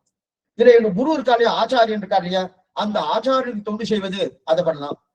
பகவான் இருக்கவே இருக்காரு. பகவான் அவருடைய நாமஸ்மரணத்தை என்னென்ன உண்டோ எல்லாத்தையும், எத்தனை ஸ்தோத்திரங்கள் இருக்கு.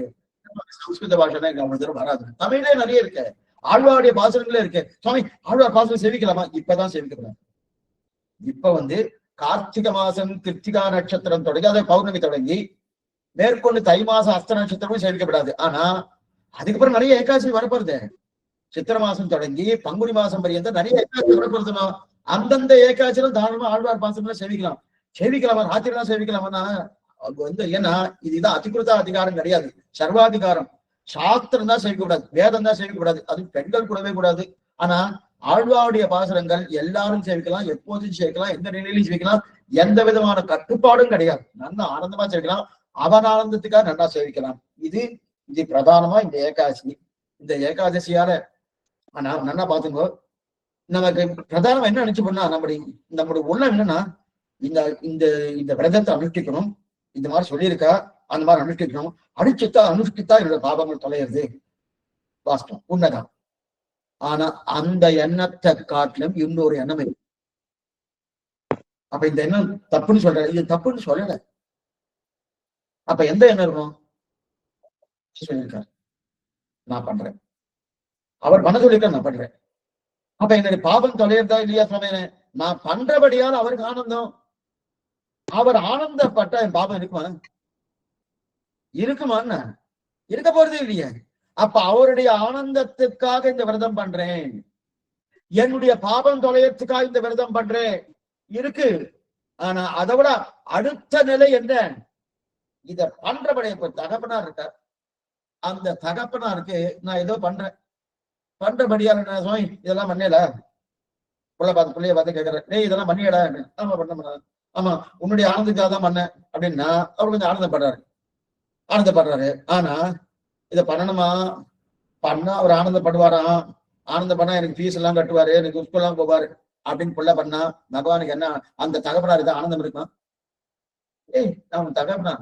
அதே போல பகவான்கிட்ட நாம சங்கீர்த்தனமோ எந்த விரதமோ எதுவா இருந்தாலும் தெரியும், ஆனந்தமா பண்ணணும், அவன் ஆனந்தத்துக்காக பண்ணணும். அது மட்டும் இல்ல, அவ சொல்லியிருக்க, சாஸ்திரம் சொல்லியிருக்கு, அதனால பண்றேன். இது பண்றபடியால எனக்கு இந்த நன்மை கிடைக்க போறது கிடைக்கல. ஆனா அந்த நினைவை காட்டிலும் அவர் சொன்னபடியால பண்றேன், என் தகப்பனார் அதை பண்ண சொன்னார் பண்றேன், இது பண்ணா எனக்கு இது நன்மை உள்ள பண்ணினான்னா அவ்வளவுதான், அது உச்சிதம் இல்லை.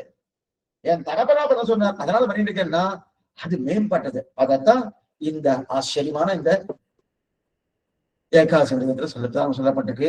நிறைய விஷயங்கள், 1 2 இல்ல, நிறைய விஷயங்கள் சொல்லி இந்த ஏகாதசி விரதம் என்றது அது பிரதானம். இன்னொன்னு, இந்த ஏகாதசி 2 விதமான ஏகாதசிகள் உண்டு.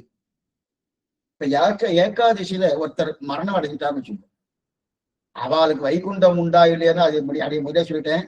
அவருடைய பூஜை கிரமத்தை வைத்து போனா, அவருடைய புண்ணிய பாபத்தை வைத்து போனா வண்டி கொடுத்துல ஏகாதசி அன்னைக்கு போனபடியால கிடையாது. ஆனா அன்னைக்கு நல்ல நாள். ஆனா அந்த நாள் என்ன பண்ணணும்னா இவனுக்கு சத்துவகுணத்தை உண்டாக்கும். அப்படிதான் பார்த்தோம், இந்த மனசு இயல்பு நிலையை திரும்புறதுன்னு பார்த்து போனா சத்துவகுணத்தை உண்டாக்குறபடியால என்ன பண்ணுவானா பகவான் நாமத்தையும் பண்ணிட்டு இருப்பான் அப்படின்ட்டு. ஆனா இந்த ஏகாதசி 2 விதமான ஏகாதசின்னு சொல்லணும். ஒண்ணு ஸ்ராத்த ஏகாதசி, இன்னொன்னு உபவாச ஏகாதசி 2 உண்டு. சேர்த்தே சொல்லிடுறேன். ஸ்ராத்த ஏகாதசினா ஏகாதசி அன்னைக்கு எங்க தகப்பனார் போயிட்டு வச்சுக்கோம், போகல சும்மா பேருக்கு வச்சுக்கோம். இப்ப அன்னைக்கு நான் பண்ணணும், அன்னைக்கு அவருக்கு அந்த சிராதம் கொடுக்கணும், இந்த சிராதத்துக்கு முன்னால இந்த கைங்கரியம் பண்ணணும். அன்னைக்கு 2 சொல்லிடுறேன். உபவாச ஏகாதசி சிராத்த ஏகாதசின்னா என்னன்னு சொல்லிடுறேன். இப்ப நம்ம உபவாசம் இருக்கணும் அப்படின்னா நோன்பு நோக்குறோமோ, இதுக்கு என்ன ஏகாதசி விரதம் பண்றோமோ, இதுக்குதான் உபவாச ஏகாதசின்னு பேரு. சில நேரத்துல ஏகாதசி இருக்கும். ஆனா அன்னைக்கு உபவாச ஏகாதசி இல்லாம சாத்த ஏகாதசியா இருக்கும். அப்படின்னு சுவாமி குழப்பமா இருக்கேன்னா ஒண்ணுமே இல்லை. அது முன்னாடியே சொல்லியிருக்கேன். ஏகாதசி ஒரு துளி இருந்தா அன்னைக்குதான் ஏகாதசி. ஆனா அந்த ஏகாதசிக்கு பேரு உபவாச ஏகாதசின்னு பேரு. முந்தின நாள் ஏகாதசி பூர்த்தியா இருக்கும், அதுக்குதான் சாப்பிட்ட ஏகாதசின்னு பேரு. இப்ப எங்க தகப்பனார் ஏகாதசி அன்னைக்கு போயிட்டாருன்னா முந்தின நாள் அன்னைக்கு சாதம் நான் கொடுக்கணும். நல்லா பாத்துக்கோ, முந்தின நாளைக்கு சாதம் கொடுக்கணும். அடுத்த நாள் உபவாச ஏகாதசி வந்துட்டு அப்ப நான் அதான் பிரகாரம் உபவாசம் இருக்கேன். அப்ப முந்தின நாளும் உபவாசம் இருக்கணும், இந்த நாள் 2 நாள் உபவாசம். என்ன பண்றது, 2 நாள் வேற வழி கிடையாது. சரி, இப்ப ஒரே நாள்லயே உபவாச ஏகாதசியும் அதே நாள் சார்ந்த ஏகாதசியும் ஒரே நாள் வந்துடுது, வரும் இந்த மாதிரி வரும் வந்துடுது. அப்ப அதே நாள் வந்துடுச்சுன்னா நான் உபவாசம் இருக்கணுமா எங்க தகப்பனாருக்கு நான் பண்ணணுமா? கொஞ்சம் என்ன பாத்துக்கணும். இந்த மாதிரி இதெல்லாம் நம்ம சாஸ்திரத்தை பிரதானம் பார்க்கணும். நான் உபவாசம் இருக்கணுமா இல்ல இப்ப ஏகாசி ஏகாசி என்னுடைய 11 இந்திரியங்களை பாபம் பண்ணிருக்கணும் தொலையணுமோ, அது பிராய்ச்சித்தம் தானே அது ஏகாசியில நான் அனுட்டிப்பது. அப்ப நான் அதை நான் பண்ணணுமான்னா இல்ல தகப்பனுடைய சார்த்தம் முக்கியம் சுவாமி, அதை பண்ணணுமான்னா அதை பண்ண முடியாது. தகப்பனா சார்த்தம் பண்ண முடியாது.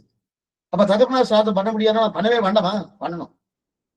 குழப்பம் இல்லை சுவாமி, பண்ணணுமா வேண்டாமா? பண்ணணும். ஆனா அன்னைக்கு பண்ண வேண்டாம், மறுநாள் பண்ணணும். ஏன் அன்னைக்கு பண்ண வேண்டாம்னா அன்னைக்கு நீங்க சாதம் சாப்பிடப்படாது, அதெல்லாம் பார்க்கணும். சாதம் விடக்கூடாது. இன்னொன்னு, ஏகாதசி அன்னைக்கு தானம் கொடுப்பதோ தானம் வாங்குவதோ கூடாது. இப்ப சாதனாலே 4 ஸ்ரீ வைஷ்ணவ சாப்பிடணும். அவளுக்கு 4 பேர் சாப்பாடு போட்டதான் அந்த பகவத் பிரசாதம். அப்ப அவளுக்கு ஏகாதசி அன்னைக்கு சாப்பாடு போட்டா ஏற்கனவே பாபி நான் இன்னும் பாபத்தை சேர்த்துக்கிறோம். அப்ப அதனால அப்ப அன்னைக்கு சாதம் பண்ண வேண்டாமாண்ணா மறுநாள் பண்ணணும், அன்னைக்கு நீங்க உபவாசம்.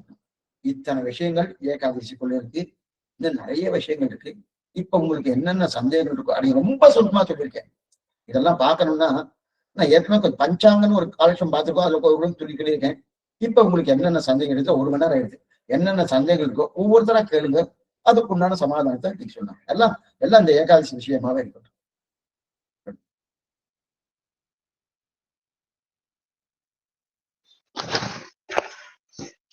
சுவாமி அடியேன், அது நம்ம பெருமாள் பிரசாதம் எது வேணாலும் எப்படியுமே பின்னமா சமர்ப்பிக்க முடியாது, தலியாதான் சமர்ப்பிக்கிறோம். அது ஏகாதசியில அப்புறம் சொல்றேன் நீங்க சொன்ன எடுத்துக்கலாமா? துவாதசி புளி இல்லாம சாப்பிடணும் அது தெரியும். இப்ப ஏதாவது பெருமாள் பிரசாதம் கோவில்ல பண்ணி கொடுக்கறான்னு வச்சுக்கோங்க, நம்ம கோவிலுக்கு போச்சு, அப்ப அது அந்த பிரசாதத்தை வாங்காம வாங்கி என்ன பண்றது? சொல்லிட்டேன், ஒரு துளி எடுத்துக்கலாம்னு சொன்னேன். பெருமாள் பிரசாதம் என்றபடியாலே கோயில்ல நம்ம ஆத்துல இல்ல, நம்ம ஆத்துல நான் சாப்பிடணும் ஏகாதசி நான் பெருமாள் கண்டு நான் சாப்பிடலாம்னா சாப்பிடக்கூடாது, பெருமாளுக்கும் பண்ண முடியாது. ஏன்னா பெருமாளை பண்ணியாச்சும் நான் சாப்பிடணும். அப்ப பெருமாளுக்கு என்ன பண்ணுங்க, எல்லாம் சாப்பிட முடியாம இருக்க முடியாதுன்னா அரிசியை உடைச்சா அந்த பெருமாளுக்கு இல்லை. அதுதான் உப்மா சொன்னேன், இல்ல கஞ்சின்னு சொன்னேன், இல்ல பழங்கள்னு சொல்லலாம், பால் சொல்லலாம், இதெல்லாம் எடுத்துக்கலாம். இதெல்லாம் யாருக்கு? அந்த ஏகாதசி விரதம் அனுஷ்டிக்கணும்ன்ற ஆசை இருக்கு, ஆனா என்னால பட்டினி இருக்க முடியாது, அந்த அளவுக்கு உடம்பு அந்த அளவுக்கு எனக்கு சரியில்லை, அப்ப ஏதாவது சாப்பிடணும். அந்த மாதிரி நிலையில இருக்கிறவாளுக்கு அரிசியை உடைச்சு உப்புமா பண்ணிக்கலாம், அல்லது பழங்கள் சாப்பிடலாம். எல்லாமே பெருமாளுக்கு கண்டர்ல பண்ணிட்டு சாப்பிடலாம். அதுக்கு ஆத்துல அது கோயில போயிட்டோம், அரிசியை உடைக்கல சுவாமி முடியாதா கொடுத்தனா ஒரு துளி எடுத்துக்கணும் கோயில அந்த பிரசாதம். ஏன்னா பகவத் பிரசாதம். அப்ப இந்த ஆத்துல மட்டும் அதே பகவான் தானே சுவாமின்னா அங்க ஆகம சாஸ்திரத்தை விட இங்க பண்றது. இங்க நம்ம நிச்சயமே பண்றோமா? எங்க ஊருக்கு போயிட்டு வச்சுக்க அவர் பட்டி தான் அந்த மாதிரி கோயில் ஏதாவது பண்றாங்க. அதனால அந்த எக்ஸப்ஷன்ன்றது அதுக்கு உண்டு. அதனால ஒரு துளி கோயில் பிரசாதம், அது வேண்டாம்னு சொன்னா அதுவே தோஷம். தீர்த்தமாகட்டும் பிரசாதமாகட்டும் எடுத்துக்கலாம் தாராளமா. சுவாமி அன்னைக்கு அதிதிகளுக்கு போஜனம் போட்டுட்டு நம்ம காத்தால எழுந்த உடனே குளிச்சுட்டு பெருமாள் தீர்த்தம் சாப்பிட்டுட்டு தலிகை பண்ணலாமா? என்னைக்குமா? துவாதசி அன்னைக்கு. குளிச்சுட்டு நம்ம பெருமாள் தீர்த்தம் சாப்பிட்டுட்டு தலிகை பண்ணி சுவாமிகளுக்கு போடலாமா? இல்ல, அந்த கொஞ்சம் 10 மணிக்கு 8 மணிக்கு பிரசாதமா சேர்த்து முதல் நாள் பாஸ்டிங் இருக்கிறபடியா சாப்பிடாம இருக்கிறபடியாவே சாப்பிட்டாலே சாப்பிடும் பூர்த்தியா அந்த பிரசாதம் சாப்பிடும். நான் முதல்ல தீர்த்தத்தை மட்டும் எடுத்துக்கிறேன், அப்புறம் நான் தனியா பண்ணி வடிக்கிறேன். அப்புறம் நீ தனியே பண்ணக்கூடாது, முதல்லயே பண்ணு. அப்ப என்ன பண்ணும் அப்படின்னா நீங்க இல்லையா தூங்காம இன்னைக்கு 3 மணிக்கு குளிச்சுட்டு நேரம் அதுக்கு என்ன அதெல்லாம் பண்ணிட்டு அந்த கர்மாவை முடிச்சுட்டு நேற்று பெருமாள் தீவாரம் பண்ணிட்டு தனியா பண்ணி அது பெருமாள் பண்றது சாப்பிடும். அதனால தீர்த்தத்தை வந்து மேற்கொண்டா நான் குளிக்காம போய் எரிச்சுட்டேன், குளிச்சு வந்து அரிசி போடுறது சொல்ற மாதிரி அது பண்ணப்படும். இல்ல நம்ம வெறும் முதல் நாள் வெறும் இதுவா இருக்குமே, அதனால கொஞ்சம் காஃபி இந்த மாதிரி அது சாப்பிடக்கூடாது இல்ல, அதுவும் சாப்பிடக்கூடாதா? எதுவுமே சாப்பிடும் சரி இல்லைன்னா அந்த விரதம் ஆகலை. ஆனா ராஜேஸ்வரர்களுக்கு கர்ப்பிணிகளுக்கு குழந்தைகளுக்கு அயோதிகர்களுக்கு இதெல்லாம் எக்ஸப்ஷன் தெரியும் பண்ண முடியல வாசம் அப்படின்றது அதெல்லாம் அந்த தோஷம் ஏகாதசி விரதம் இல்லையே அப்பதான் பாவம் வருவாங்க அது உண்மையா அந்த சுவாமி அடியே சொல்லுங்கம்மா. சுவாமி அடியன் ஸ்ரீமதி ராமானுஜானம அடியன் 2 சந்தேகம். நீங்க அந்த ஸ்ரார்த்த ஏகாதசி பத்தி எக்ஸ்பிளைன் பண்ணினேன். இப்போ ஒரு மாசியம் வருது, இப்போ 1 வருஷம் ஆகலை, இப்ப மாசியம் வருது, இப்ப அந்த ஏகாதசி நாள் அன்னைக்கு அது வந்ததுன்னா அதுவும் நம்ம அந்த ஸ்ரார்த்த ஏகாதசி பண்ற மாதிரியே அதே ஹேண்டில் பண்ணணுமா இல்ல? என்பது ஒரு சிரார்த்தம் தான்.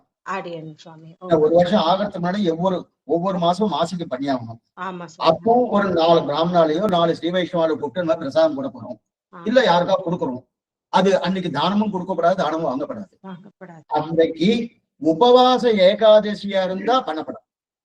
அன்னைக்கு உபவாச ஏகாதசியில சார்த்த ஏகாதசியா இருந்தா பண்ணலாம். அப்ப சார்த்த ஏகாதசி உபவாச ஏகாதசி எப்படி சுவாமி? அது அந்த நட்சத்திரம் திதிகள், அந்த திதி இருக்கு இல்லையா, அந்த திதிக்குண்டான நாழிகை அதை வச்சு அதை கணக்கு பண்ணுவோம். அது உங்களுக்கு கணக்கு பண்ண முடியலன்னா அதுக்குண்டானவ சுவாமிகள்லாம் இருக்கா இல்லையா, அவள்கிட்ட நீங்க கேட்டு இன்னைக்கு 2 ஏகாதசி ஒரே நாள் அனைவா ஸ்ரீரங்க பஞ்சாயத்துல சர்வ ஏகாதசின்னு போடுவான். அதெல்லாம் 2 ஏகாதசி ஒரே நாள்னு அர்த்தம். அந்த பெரியவாட்ட கேட்டு பண்ணலாம். அடியன் சுவாமி ஏகாதசி இன்னைக்கு தானமும் கொடுக்கப்படாது, தானம் வாங்கக்கூடாது, நாமே சாப்பிடப்படாதுன்னா இன்னொருத்த சாப்பிட போடக்கூடாது. அடியன் புரிஞ்சு சுவாமி, அதனாலதான் அது கூடாது. அடியன் தெளிவாயிடுச்சு சுவாமி. இன்னொன்னு நீங்க 2வது சொன்னீங்க, ஸ்திரீகள் அவளுக்கு கொஞ்சம் சக்தி கம்மியா இருக்கிறதுனால அந்த உடைஞ்ச பின்னப்பட்ட அரிசி உடைச்சு பயத்தம்பருப்பு கஞ்சி இப்போ முடிஞ்சவா பண்ணலாம் இல்லையா சுவாமி? முடிஞ்சவா நம்ம பண்ணலாம். அப்படின்னா இப்போ ஒரு மேபி ஒருவேளை நம்ம சாப்பிடாம பழம் கூட சாப்பிடாம அப்ப மத்தியானத்துக்கு பழம் அந்த மாதிரி ஏதாவது இது இருக்கா சுவாமி? இல்ல அது பண்ணலாம், ஏன்னா அது அவளோட மனசை பொறுத்துதான் இருக்குன்னு சொன்னேனே. முடியும்னு ஒரு பட்சத்துல உள்ளாவே தீர்த்த கூட சாப்பிடாம இருக்கலாம். இல்ல முடியாது சுவாமி, என்னால முடியாது, என்ன பால் சாப்பிடலாம், இல்ல முடியாதுன்னா பழங்கள், இன்னும் முடியல பாலை சாப்பிட்டு இருக்க முடியல பழங்கள் சாப்பிடலாம், அதுவும் முடியலையா கஞ்சி சாப்பிடலாம், அதுவும் முடியலையா அரிசியை உடைச்சு அரிசி உப்புமா சாப்பிடலாம். இதெல்லாம் சாஸ்திரம் நமக்கு முடியாது. ஆனா அதையே நம்ம பிரதானம் வச்சு கூடாது, அதை நம்ம அட்வான்டேஜுக்கு எடுத்துக்கூடாது.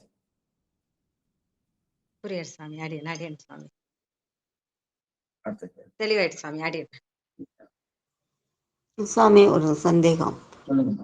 அந்த ஏகாதசி முதல் நாள் சாயங்காலம் தொடங்குறது, அப்ப அன்னைக்கு இருந்த விரதம் இருக்க ஆரம்பிச்சிடணுமா? அப்படி எல்லாம் வருது இல்ல? இல்ல ஒரு நிமிஷம், இது சொல்லல, நீ சேர்த்து சொல்லிடுறேன். ஏகாதசி கார்த்தால சொல்லுங்க, கார்த்தால ஒரு 8 மணிக்கு தான் ஆரம்பிக்கிறது வச்சுக்கோ. அப்ப 8 மணிக்கு தான் தொடங்கணுமா?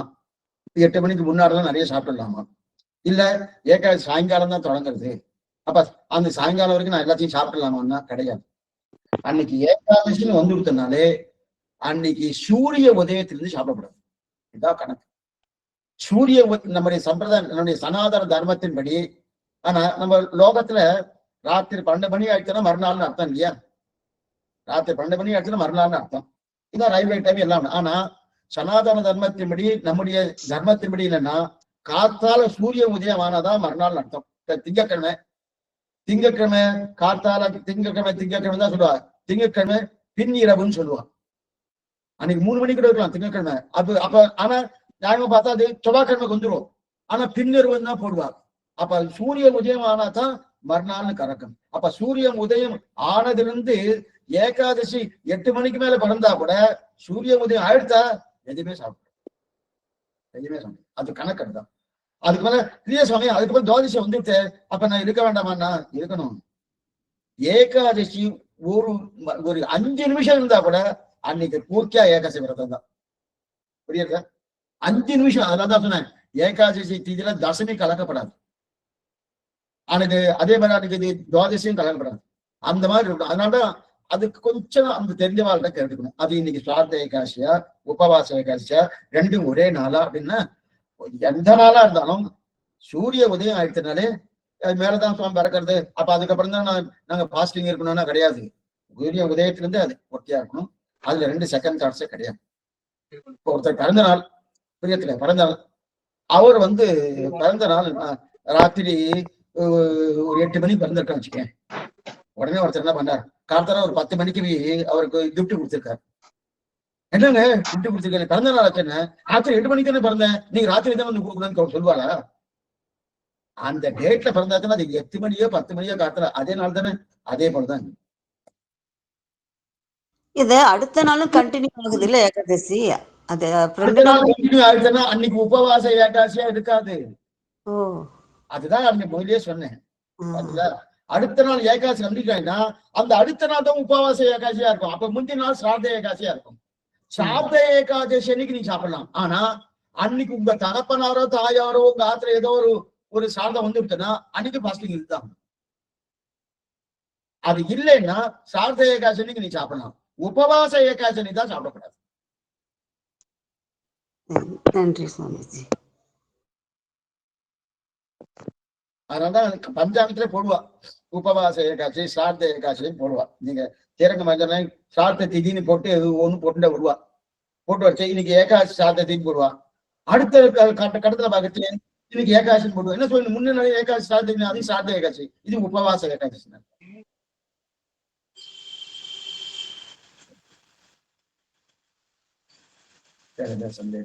அடியேன் சுவாமி, சொல்லுங்க.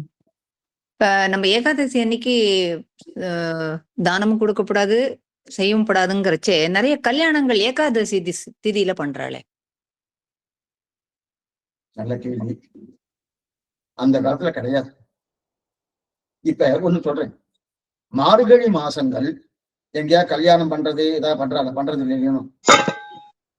பண்ணாததுக்கு என்ன காரணம் சொல்லிருக்கோம்? அது ஏதோ பீட மாசம், அது நல்ல மாசம் இல்லையா, மார்கழி மாசம் பண்ணக்கூடாது அப்படின்னு. அது காரணம் இல்லை. அந்த மாசம் ஃபுல்லா பகவானுக்காக நம்ம அர்ப்பணிச்சிடணும். அப்ப நம்முடைய சொந்த எதுவுமே பண்ணப்படாது. பகவான் ஏன்னா பகவான் மார்கழியில நான் மார்கழி மாசமா இருக்கேன்னா அர்ப்பணிக்கணும். அதனால பண்றது இல்லை. அதே போல இந்த இடத்துல நீங்க என்ன கேட்டீங்க? கல்யாணங்கள் சில ஏகாதசி திதியில சில கல்யாணங்கள் பார்த்திருக்கேன். அந்த காலத்துல ஏகாதசின்னு வந்துருத்தோம்னா கல்யாணம் பண்ண மாட்டேன் அப்படிங்கிறது அந்த காலத்துல. இன்னைக்கு இல்ல, மாறுபாடு இருந்துச்சு. அந்த காலத்துல ஏகாதசி வந்துருத்தனா சொல்றேன், அவ இருக்கிற கோயில் உற்சவம் வந்துட்டா அந்த உற்சவ காலத்துல இவங்க எந்த விதமா அவன் மாத்திர பங்கனே வச்சுக்க மாட்டான். எக்ஸப்ட் ஸ்டார்ட் தகப்பனார் போயிட்டா தாயார் போயிட்டா அது ஒண்ணும் பண்ண முடியாது, அது இயற்கை. ஆனா எங்க வீட்டுல கல்யாணம் சீமந்தம் இந்த மாதிரி கோவில்ல உற்சவம் இருக்கிறது, அந்த மாடவீதியில நான் இருக்கேன், நான் இந்த மாதிரி பண்ணலாம்னா பண்ணவே முடியாது. பகவான் உற்சவம் முக்கியமே தவிர இதுவா ஃபங்க்ஷன் முக்கியம் இல்லை. அப்ப ஏகாதசி அன்னைக்கு இந்த மாதிரி கல்யாணமும் வேறு விதமான ஒரு விசேஷ, அதாவது தானம் கொடுக்குற மாதிரியோ சாப்பாடு போடுற மாதிரியோ தானம் வாங்குற மாதிரியோ இந்த மாதிரி ஃபங்க்ஷன் ஏதாவது பண்ணலாமான்னா அந்த காலத்துல பண்றது கிடையாது. ஆனா இன்னைக்கு அது ரொம்ப ரொம்ப பழமா ஆயிடுச்சு. ஏகாதசி அன்னைக்கு சவரம், ஏகாதசி நகத்தை வெட்டப்படாது, சவரம் பண்ணப்படாது, முடி வெட்டப்படாது, ஏகாதசி அன்னைக்கு எண்ணெய் தேய்க்கப்படாது. இதெல்லாம் ஏகாதசி சொல்லப்பட்ட சாஸ்திரம் சொல்லியிருக்காங்க. அது நிறைய அதுக்கு காரணம் இது. அறிவியல் பூர்வமா இது நிரூபிக்கப்பட்டிருக்கு. நம்ம 15 நாளைக்கு ஒரு தடவை நம்ம சாப்பிடலன்னு வச்சுக்கேன், நமக்கு ரொம்ப ஆரோக்கியம் இருக்கும், ஆரோக்கியமா இருக்கும் உடம்பு. இன்னைக்கு இன்னைக்கு முந்தியெல்லாம் உடம்பே ஏறலன்னுவா, இப்ப எல்லாரும் உடம்பே இழைக்கவே மாட்டேன் சுவாமி, வளர்க்க மாட்டேன். ஏன் என்ன காரணம்? ஏறாத காரணம் அவ ஏறா வந்ததா அவ நல்லா ஃபிட்டா இருக்கான்னு அர்த்தம். இன்னைக்கு இழைக்க மாட்டேது. அது உடம்பு இழைக்கிறதுக்கு தான் இன்னைக்கு நிறைய மருந்துகள், ஏற்றத்துக்கு கிடையாது. அது ஆட்டோமேட்டிக்கா அது ஏறிடுறது. என்ன காரணம்? இது இல்லை. அப்ப என்ன? எல்லாம் வியாதி. 40-30க்குள்ளேயே மாத்திரா பலத்துலதான் இவர் இருக்கார். மாத்திரையிலேயே அவர் இல்லை. அந்த காலத்து அப்படி இல்ல, 50-60 வருஷம் வரைக்கும் எந்த மாத்திரையும் அவன் சாப்பிட்டே இருக்க மாட்டான். இன்னைக்கு 30,000 உடனே மாத்திரை இல்லையா சுவாமி? அதுல கொஞ்சம் என்ன காரணம்? இந்த நடைமுறை எல்லாம் இல்லாதபடியாக இத்தனை வந்திருக்கு. கடந்த ஒரு 5 வருஷத்துக்கு முன்னாடியே கை சுத்தம் பண்ணிக்கணும், ஆச்சாரமா இருக்கணும், அதுக்குன்னு ஒரு வியாதியை வந்துட்டணும் எல்லாருமே சொல்ல ஆரம்பிச்சிட்டா பாருங்க. இப்ப சாஸ்திரம் சொல்லியிருக்கு. அப்ப பக்கத்துல இப்ப பறந்துன்னா கை சுத்தம் பண்ணுங்க, காளான் பண்ணுங்க, எல்லாம் சொன்னோம். அது வெள்ள போயிட்டுதான் காளான் படி தான் உள்ள வரணும்னு சொல்லியிருக்கு. இத்தனை பண்ணிட்டு இருக்கா இல்லையா? அந்த காலத்துல இருந்திருக்கு. இன்னைக்கு அது நடைமுறைப்படுத்தல. ஒரு படத்துல அந்த கண்ணை குத்திடுமா, இதா ஆகுமான்னா, இது இதுக்கு திருட்டம்னு ஒண்ணு இருக்கு. நம்ம கண் முன்னாடி தெரியறதுன்னா நமக்கு நல்லா தெரியாது. இது பகவான் பண்றாரு. இது நமக்கு ஏதோ நடந்துட்டு வச்சுக்கேன், நமக்கு இதனால இது நடந்ததுன்னு நமக்கு தெரியுமா? அவர் அந்த கணக்கு வச்சுருக்காரு. இப்போ இந்த தோஷத்தினால உனக்கு இது ஏற்கனவே நம்மகிட்ட நிறையவே இருக்கு பாவங்கள். அதனால ஏகாதசி அன்னைக்கு கூட, ஏன்னா பகவான் உட்கார்ந்து இருக்காரு, அதனால அவரு ஆஜ்ஞா இருக்காரு, அந்த ஏகாதசி அன்னைக்கு என்னத்தான் நடக்கணும் அப்படின்னு சொல்லிட்டாரு. அப்படி இருக்காச்சு. அப்ப எதுவுமே பண்ணப்படாத. நம்ம டே டு டே ஆக்டிவிட்டிஸ், உத்தியோகம் போகலாம், என்னென்ன பண்ணணும் எல்லாம் பண்ணலாம். எல்லாம் பண்ண வேணாம்னு சொல்ல, எதுவுமே பண்ண வேணாம்னு சொல்ல, எல்லாமே பண்ணிடலாம். கூடவே பகவான் நாம என்ன சொல்லிருக்கோம், அதெல்லாம் கோயிலே கதின்னு இருக்கணும் அப்படின்னா சொல்லவே இல்லை. அந்த மாதிரிலாம் சொல்லவே இல்லை. உத்தியோகம் குறித்த லட்சணம், பெண்களுக்கு அவளுக்கு உண்டான வேலையோ அதெல்லாம் பண்ணிட்டே இருக்கலாம், அவ என்னன்றோ அதெல்லாம் பண்ணிக்கலாம். ஆனா கூட பகவான் நாமஸ்மரணம், அதுதான். அப்ப அந்த ஏகாதசி அன்னைக்கு எந்த விதமான இதுவும் பண்ணப்படாது. சாமி, 2 கேள்வி சாமி. அன்னைக்கு துவாதசி அன்னைக்கு நம்ம என்னென்ன காய்கறி உபயோகிக்கணும்? முக்கியமா நெல்லிக்காய், அகத்திக்கீரை, வாழைக்காய் கூடாது, புளி கூடாது, சக்கரவள்ளி கிழங்கு கூடும், பைத்தம்பருப்பு கூடும், பைத்தம்பருப்பு கூடும், மீதி 3 பருப்பும் கூடாது. அன்னைக்கு மோர் குழம்பு தான் வச்சுக்கணும் பிரதானமா. மோர் குழம்பு, பிரண்ட துவையல் ரொம்ப நல்லது. அது சார்தத்துக்கும் பிரண்ட துவையல் தான் நல்லது. அது ஏன்னா சார்தம் நம்ம உபவாசம் இருக்கோம், முந்தின நாள் உபவாசம் இருந்ததான் சார்தம் பண்ணணும். பிரண்ட துவையல். நமக்கு புளியே கூடாது அன்னைக்கு, புளியோரெல்லாம் அதெல்லாம் எதுவுமே கிடையாது. அப்ப நான் சாதம் பதி வைக்கணும், ரசம் வைக்கணும்னா எலுமிச்சம்பழம் போட்டு தான் வச்சுக்கணும். எலுமிச்சம் போட்டு தான் பழட்டு தான் ரசம் வைக்கணும். எலுமிச்சம்பழம் சாப்பிடலாம், எலுமிச்சம் சாதம் சாப்பிடலாம், மோர் குழம்பு சாப்பிடலாம்.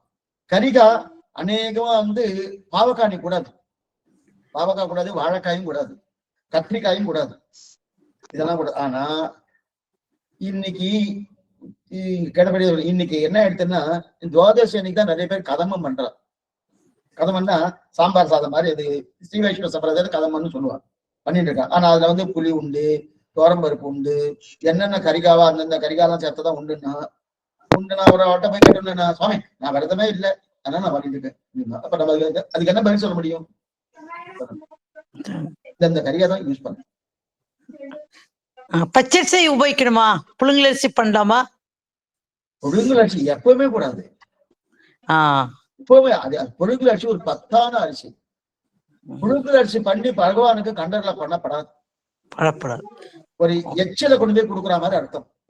புழுங்கலரிசி பச்சரிசி தான் பண்ணணும். ஏன்னா புழுங்கலரிசி ஏற்கனவே கொதிக்க வைச்ச அரிசி. அது கொதிக்க வைத்த ஒரு பண்டத்தை கொண்டு போய் பகவான் சமர்ப்பிக்கலாம்னா பரவக்கூடாது, சமர்ப்பிக்கப்படாது. கொதிக்க வச்சதுலயே சிலதுக்கெல்லாம் எக்ஸப்ஷன் இருக்கு. இப்ப வெள்ளம் இருக்கு, கொதிக்க வச்சுதான் இருக்கு. நெய் இருக்கு, கொதிக்க வச்சுதான் இருக்கு. பால் இருக்கு, கொதிக்க வச்சுதான் இருக்கு. சில எக்ஸப்ஷன் உண்டு. ஆனா அரிசிக்கு அந்த எக்ஸப்ஷன் கிடையாது. சாமி, வாழையில தானே துவாதசி விரதம் விடணும்? என்னமா வாழையில தானே உபயோகிக்கணும் துவாதசி அன்னைக்கு நம்ம சாப்பிடும் போது? வாழையில இல்ல, அன்னைக்கு மட்டும்தான், துவாதசி அன்னைக்கு மட்டும்தான்.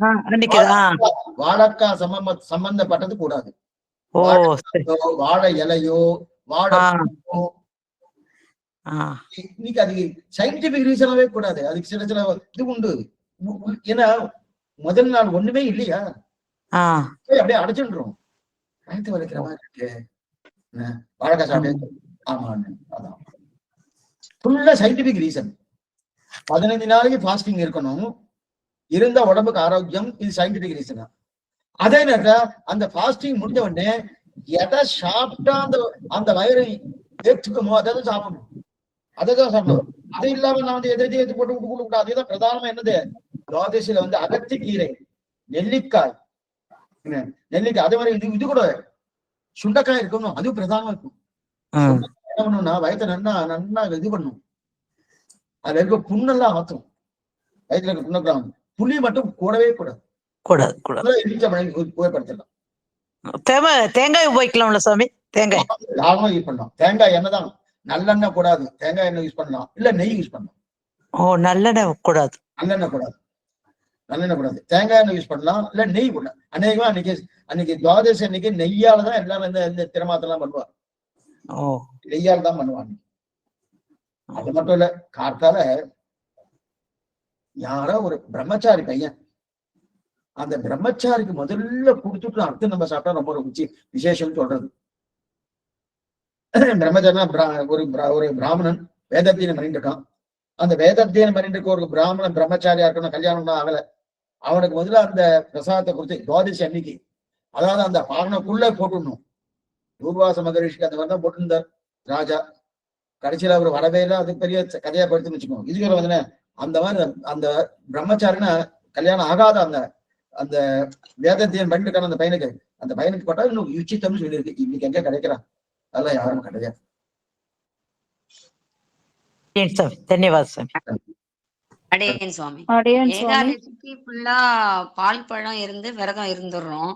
துவாதசி அன்னைக்கு காத்தால அது துவாதசி 8 மணிக்குள்ள சாப்பிடணும்ன்றது அதுதான் முடிய மாட்டேங்கிறது. குழந்தையெல்லாம் கிளப்பிட்டோ அதுக்கப்புறம் சாப்பிடணும்ன்ற, அதுக்கு என்ன பண்றது சுவாமி? 15 நாளுக்கு ஒரு தடவை நீங்க தூக்கத்தை முடிச்சுட்டு இருக்கீங்க, அது முழிக்கலன்னா என்ன பண்றது? நீங்க என்ன பண்றது சொல்லுங்க. அப்ப உங்களுக்கு உடம்பு தெரியலன்னு அர்த்தம். அப்ப இல்ல தூங்கிட்டேன்னு வச்சுக்கோங்க, நான் அப்படியே தூங்க வேண்டாம்னு சொல்ல, தூங்கிட்டேன்னு வச்சுக்கோங்க. அட்லீஸ்ட் ஒரு 3-4 மணிக்கா எழுந்து குளிச்சுட்டு மேற்கொண்டு என்னென்ன பண்ணுவோம், அந்த துவாதசி அன்னைக்கு 8 மணிக்கு இருக்குன்னு வச்சுக்கோ, சரி 7:30 மணிக்கு சாப்பிடலாம், இல்ல 6:30 மணி 7 மணிக்கெல்லாம் துவாதசி. ஏன்னா துவாதசி பிச்சம் இருக்கிறது, ஏகாதசி பிச்சம் இருக்கிறதா எடுத்துப்பாரு உபவாசம்.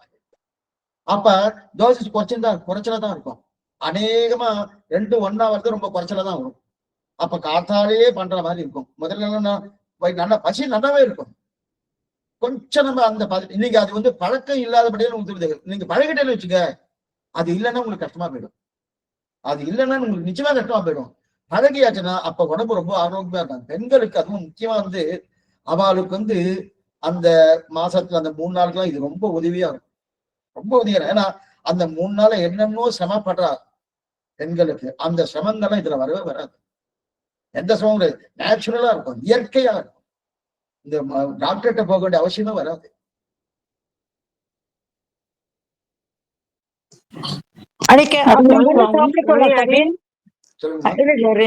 அன்னைக்கு துவாதசி நம்ம விரதம் விட்ட பிறகு அன்னைக்கு நைட் வரைக்கும் ஒண்ணும் சாப்பிடக்கூடாது இல்ல சாமி? அப்படிலாம் ஒண்ணு. அது வந்து சாதமா இருந்தாதான் சாப்பிடுவேன். சாதம் சாப்பிடக்கூடாது. சுண்டல் எல்லாம் சாப்பிட்டுக்கலாம், சுண்டல் பழம் எல்லாம் சாப்பிட்டுக்கலாம், எப்ப வேணா சாப்பிட்டுக்கலாம். அதுக்கப்புறம் நீங்க எப்ப வேணா சாப்பிடலாம், ஒண்ணு. துவாதசி பாரணம் முக்கியம். அதுக்கு பசிக்காத, நல்லா சாப்பிட்டுட்டீங்கன்னு வச்சுக்கேன், மத்தியானம் சாயங்காலம் தான் நீங்க சாப்பிடுவீங்க, பசி வராது. வச்சுக்கிறேன், உங்களுக்கு 2 வேளை சாப்பிடுற மாதிரி தான் உங்க உடம்பே அந்த வாகு வந்துடும். 2 வேளை சாப்பிட்டு உங்க வாகு வந்து வச்சுக்கேன், உடம்பே ஆரோக்கியமா இருக்கும். நீங்க சொல்றது உடம்பு கேட்கும். இப்ப அப்படி இல்ல, உடம்பு சொல்றது இப்ப நீங்க கேக்குறீங்க. முட்டி இருக்கு சுவாமி, கால் இருக்கு சுவாமி, கை இருக்கு சுவாமி, என்ன பண்றது? இதெல்லாம் என்ன காரணம்னா இயற்கையோடு ஊன்றி போகல. நம்ம இயற்கையோடு ஊன்றி போகணும்னு வச்சுக்க, இந்த சமங்கெல்லாம் வராது. பகவான் நம்முடைய சரீரத்தை அப்படிதான் படைச்சிருக்காரு. அந்த படைத்ததுக்கு தகுந்தாற் போல நம்ம போயிட்டோம்னு வச்சுக்கேன், அப்ப நம்ம எந்த கஷ்டமும் வராது. அவர் படைச்சிருக்காருன்னா அதுக்கு எதிர்த்தட்டா போன்னு வச்சுக்கேன், அப்பதான் உடம்பு உபாதையே வருது. அடியேன் சுவாமி. சுவாமி, ஏகாதசி அப்போ ஒரு சிலர் சொல்றா கிழங்கு வகையெல்லாம் சாப்பிடலாம், ஜவ்வரிசி இது எடுத்துக்கலாம்னு சொல்றா. அது மாதிரி சாப்பிடலாங்களா? ஜவ்வரிசி கூடாதுமா. அப்ப கிழங்கு வகை சாப்பிடலாம்னு சொல்றாளே, அத முடியாதவன் சாப்பிடலாம். நான் சொன்ன மாதிரி கிழங்கு. ஓ, முடியாதவன் சாப்பிடலாம். இப்ப கிழங்கு வகை சாப்பிட நான் சொன்ன உடனே அப்ப எல்லாரும் சாப்பிடாம ஆயிடும்ல. இல்ல அது எக்ஸ்பிரஷன் ஏதாவது கொஞ்சம் தலை சுத்தரமா கொஞ்சம் ஒரு டயர்ட் ஆகுது இல்லையா? ஆனா அதுல ஜவ்வரிசி கூடாது. ஜவ்வரிசி எப்பவுமே கூடாது. Okay okay. அப்ப இந்த மரவள்ளி கிழங்கு சாப்பிடக்கூடாது. அப்போ மரவள்ளி கிழங்கு கூட அவ்வளவு தூரம் உச்சித்தம் இல்லை. சக்கரவள்ளி கிழங்கு ஓகே எடுத்துக்கலாம். மரவள்ளி கிழங்கு உச்சித்தம் கிடையாது.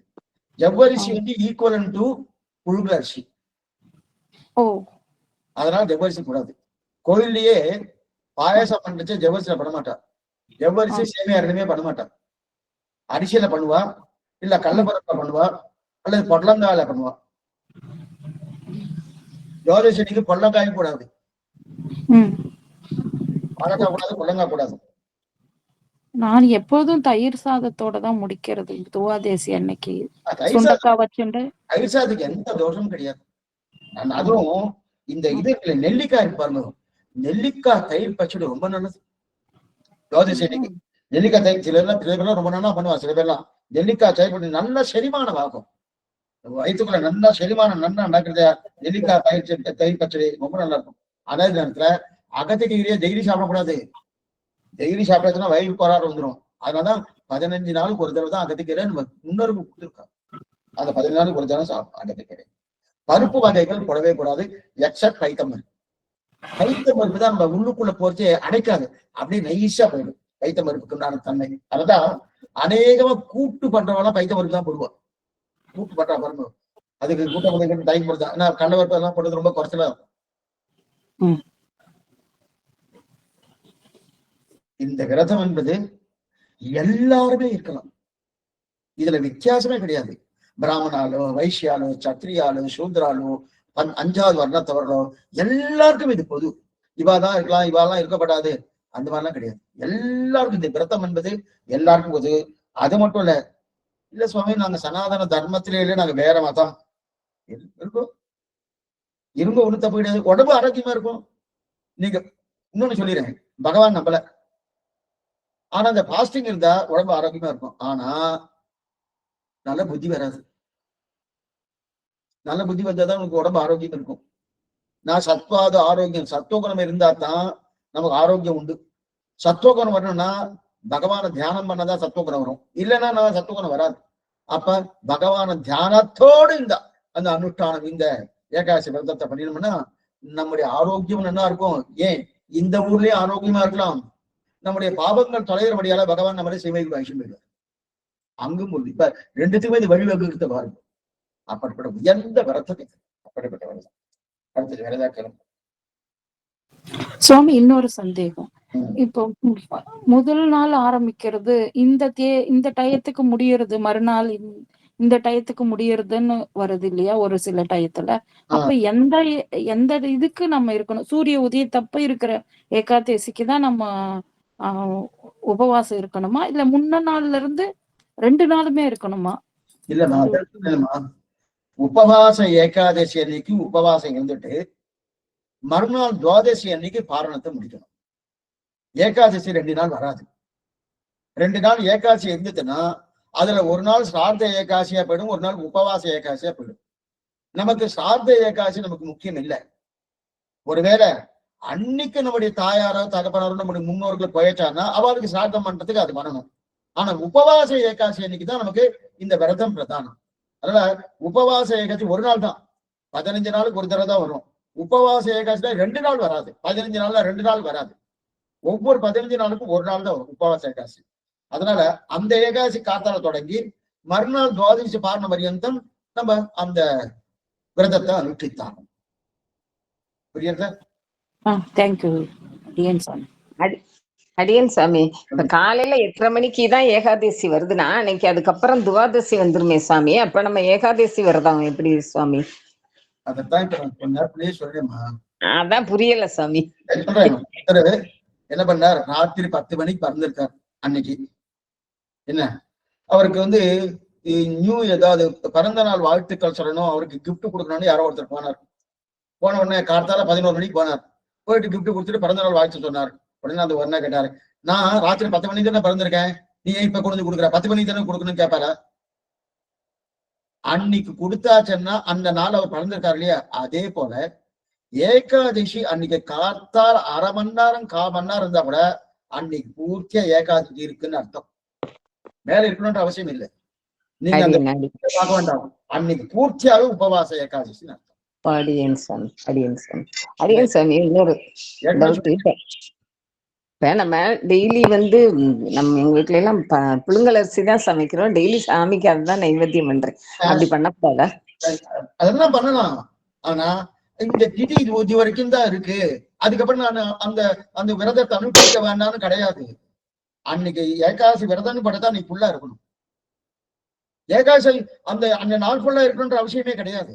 எது போல பிறந்த நாள் ராத்திரி 10 மணிக்கு தான் பிறந்திருக்கா கூட காத்தால 10 மணிக்கு கொண்டாடுறாளே, ராத்திரி 10 மணிக்கு தான் கொண்டாடணும்னு சொல்றாளா? இல்லையே, அது நம்ம சம்பிரதாயம் கிடையாது. அடியன் சாமி, இப்ப காலையில துவாதசி விரதம் முடிக்கிறது வந்து எனக்கெல்லாம் லேட் ஆயிரும் எந்திரிச்சு இது பண்றதுக்கு. அப்ப வந்து என்ன செய்யறாங்க, சும்மா ஏதோ பொரிகடல் அவல் அப்படி சாமிக்கு நைவேத்தியம் பண்ணி அதை சாப்பிட்டுட்டு அதுக்கப்புறம் நம்ம பண்ணலாம் அப்படின்றாங்களே சுவாமி, கரெக்டா? அதுபடி பண்ணலாமா? பூர்ணத்துவம் இல்லைன்னா பூர்த்தி இல்லை. எப்படி இது பூர்த்தி ஆகும்? என்னமா பூர்த்தி ஆகும்? பூர்த்தி ஆகாது. உங்களால அப்படின்னா என்ன பண்ணுவோம், நீங்க அந்த ஏகாதசி விரதமே இல்லாம இருக்கலாமே. விரதம் இருந்துட்டு அந்த விரதத்தை பங்கப்படுத்த அந்த விரதம் பூர்த்தி பண்ணாம இருக்கிறது பிரயோஜனமே இல்லையே. அப்ப விரதத்தை பூர்த்தி பண்ண இது பண்ணா, என்னால முழு கிணற தாண்ட முடியல சுவாமி, 6 கிணறா நான் தாண்டேன்னா என்ன ஆகும் சொல்லுங்க? அடியன் சாமி, அப்ப இந்த தோசை அந்த மாதிரி பண்ணி அது விரதம் முடிக்கலாமா சாமி? அப்படியும் பண்ணக்கூடாதா? காய்கறியை பண்ணணும்னு சொல்லி இருக்கு. அடியன் சுவாமி, அடியன். எலுமிச்சம்பழம், மோர் குழம்பு, சுண்டைக்காய், அது இல்ல ஒவ்வொரு 15 நாளைக்கு ஒரு தடையும் அப்படி பண்ண முடியாது. வைகுண்ட ஏகாதசிக்கு பண்றோம். மத்த ஒவ்வொரு 15 நாளைக்கும் அதே மாதிரி பண்ண முடியாம இருக்க சூழ்நிலையில என்ன பண்ணலாம்னு கேக்குறேன். வைகுண்ட ஏகாதசிக்கு எப்படி நிலையோ அதே நிலைதான் எந்த ஏகாதசிக்கும். வைகுண்ட ஏகாதசினா மத்த ஏகாதசி காட்டிலும் வேறுபட்டது கிடையாது. மற்ற ஏகாதசிக்கு எந்த நிலையோ அதே நிலைதான் வைகுண்ட ஏகாதசிக்கு. ஆனா இதுல என்னன்னா உற்சவங்கள் நடக்கிறது, தெரியுதா? உற்சவங்கள் நடக்கிறது, பகல் 10 ராப்பத்து உற்சவம் நடக்கிறது. மற்ற ஏகாதசி கிடையாது. அவ்வளவுதான் வித்தியாசம். வேற ஏகாதசிக்கு கடைபிடிக்க வேண்டியது மற்ற ஏகாதசின்னு எப்படி கடைபிடிக்கிறோமோ அதே கடைபிடிக்கக்கூடிய தன்மைதான் வைகுண்ட ஏகாதசியம். அப்ப வைகுண்ட ஏகாதசி எப்படி கடைபிடிக்கிறோமோ அதே போலதான் மற்ற ஏகாதசி கடைபிடிக்கும். பண்ண முடியலையா?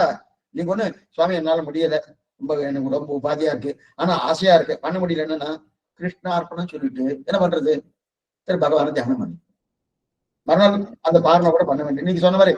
அப்ப விரதத்தை அனுஷ்டிக்காம மேற்கொண்டு என்ன பண்றதுன்னா, நீங்க கார்த்தால இருந்து ஏதோ தோசை ஏதோ போட்டு பகவான கட்டளை பட்டு அதெல்லாம் பண்ணணும். ஆனா விரதத்தை அனுஷ்டித்தீங்கன்னா இதெல்லாம் பண்ணணும். அடியன் சுவாமி, புரியுது சுவாமி. ஆனா ஏகாதசிக்கு நம்ம பண்றது பாகவதம், பகவத்கீதை அந்த மாதிரி சேவிச்சுக்கிட்டு தான் இருக்கோம். ஆனா வந்து இந்த மாதிரி விரதம் முடிக்கிறது கொஞ்சம் காலையில கொஞ்சம் சிரமமா. என்ன சொன்னேன்னா முடிஞ்சவா பண்ணலாம்னு சொன்னேன்.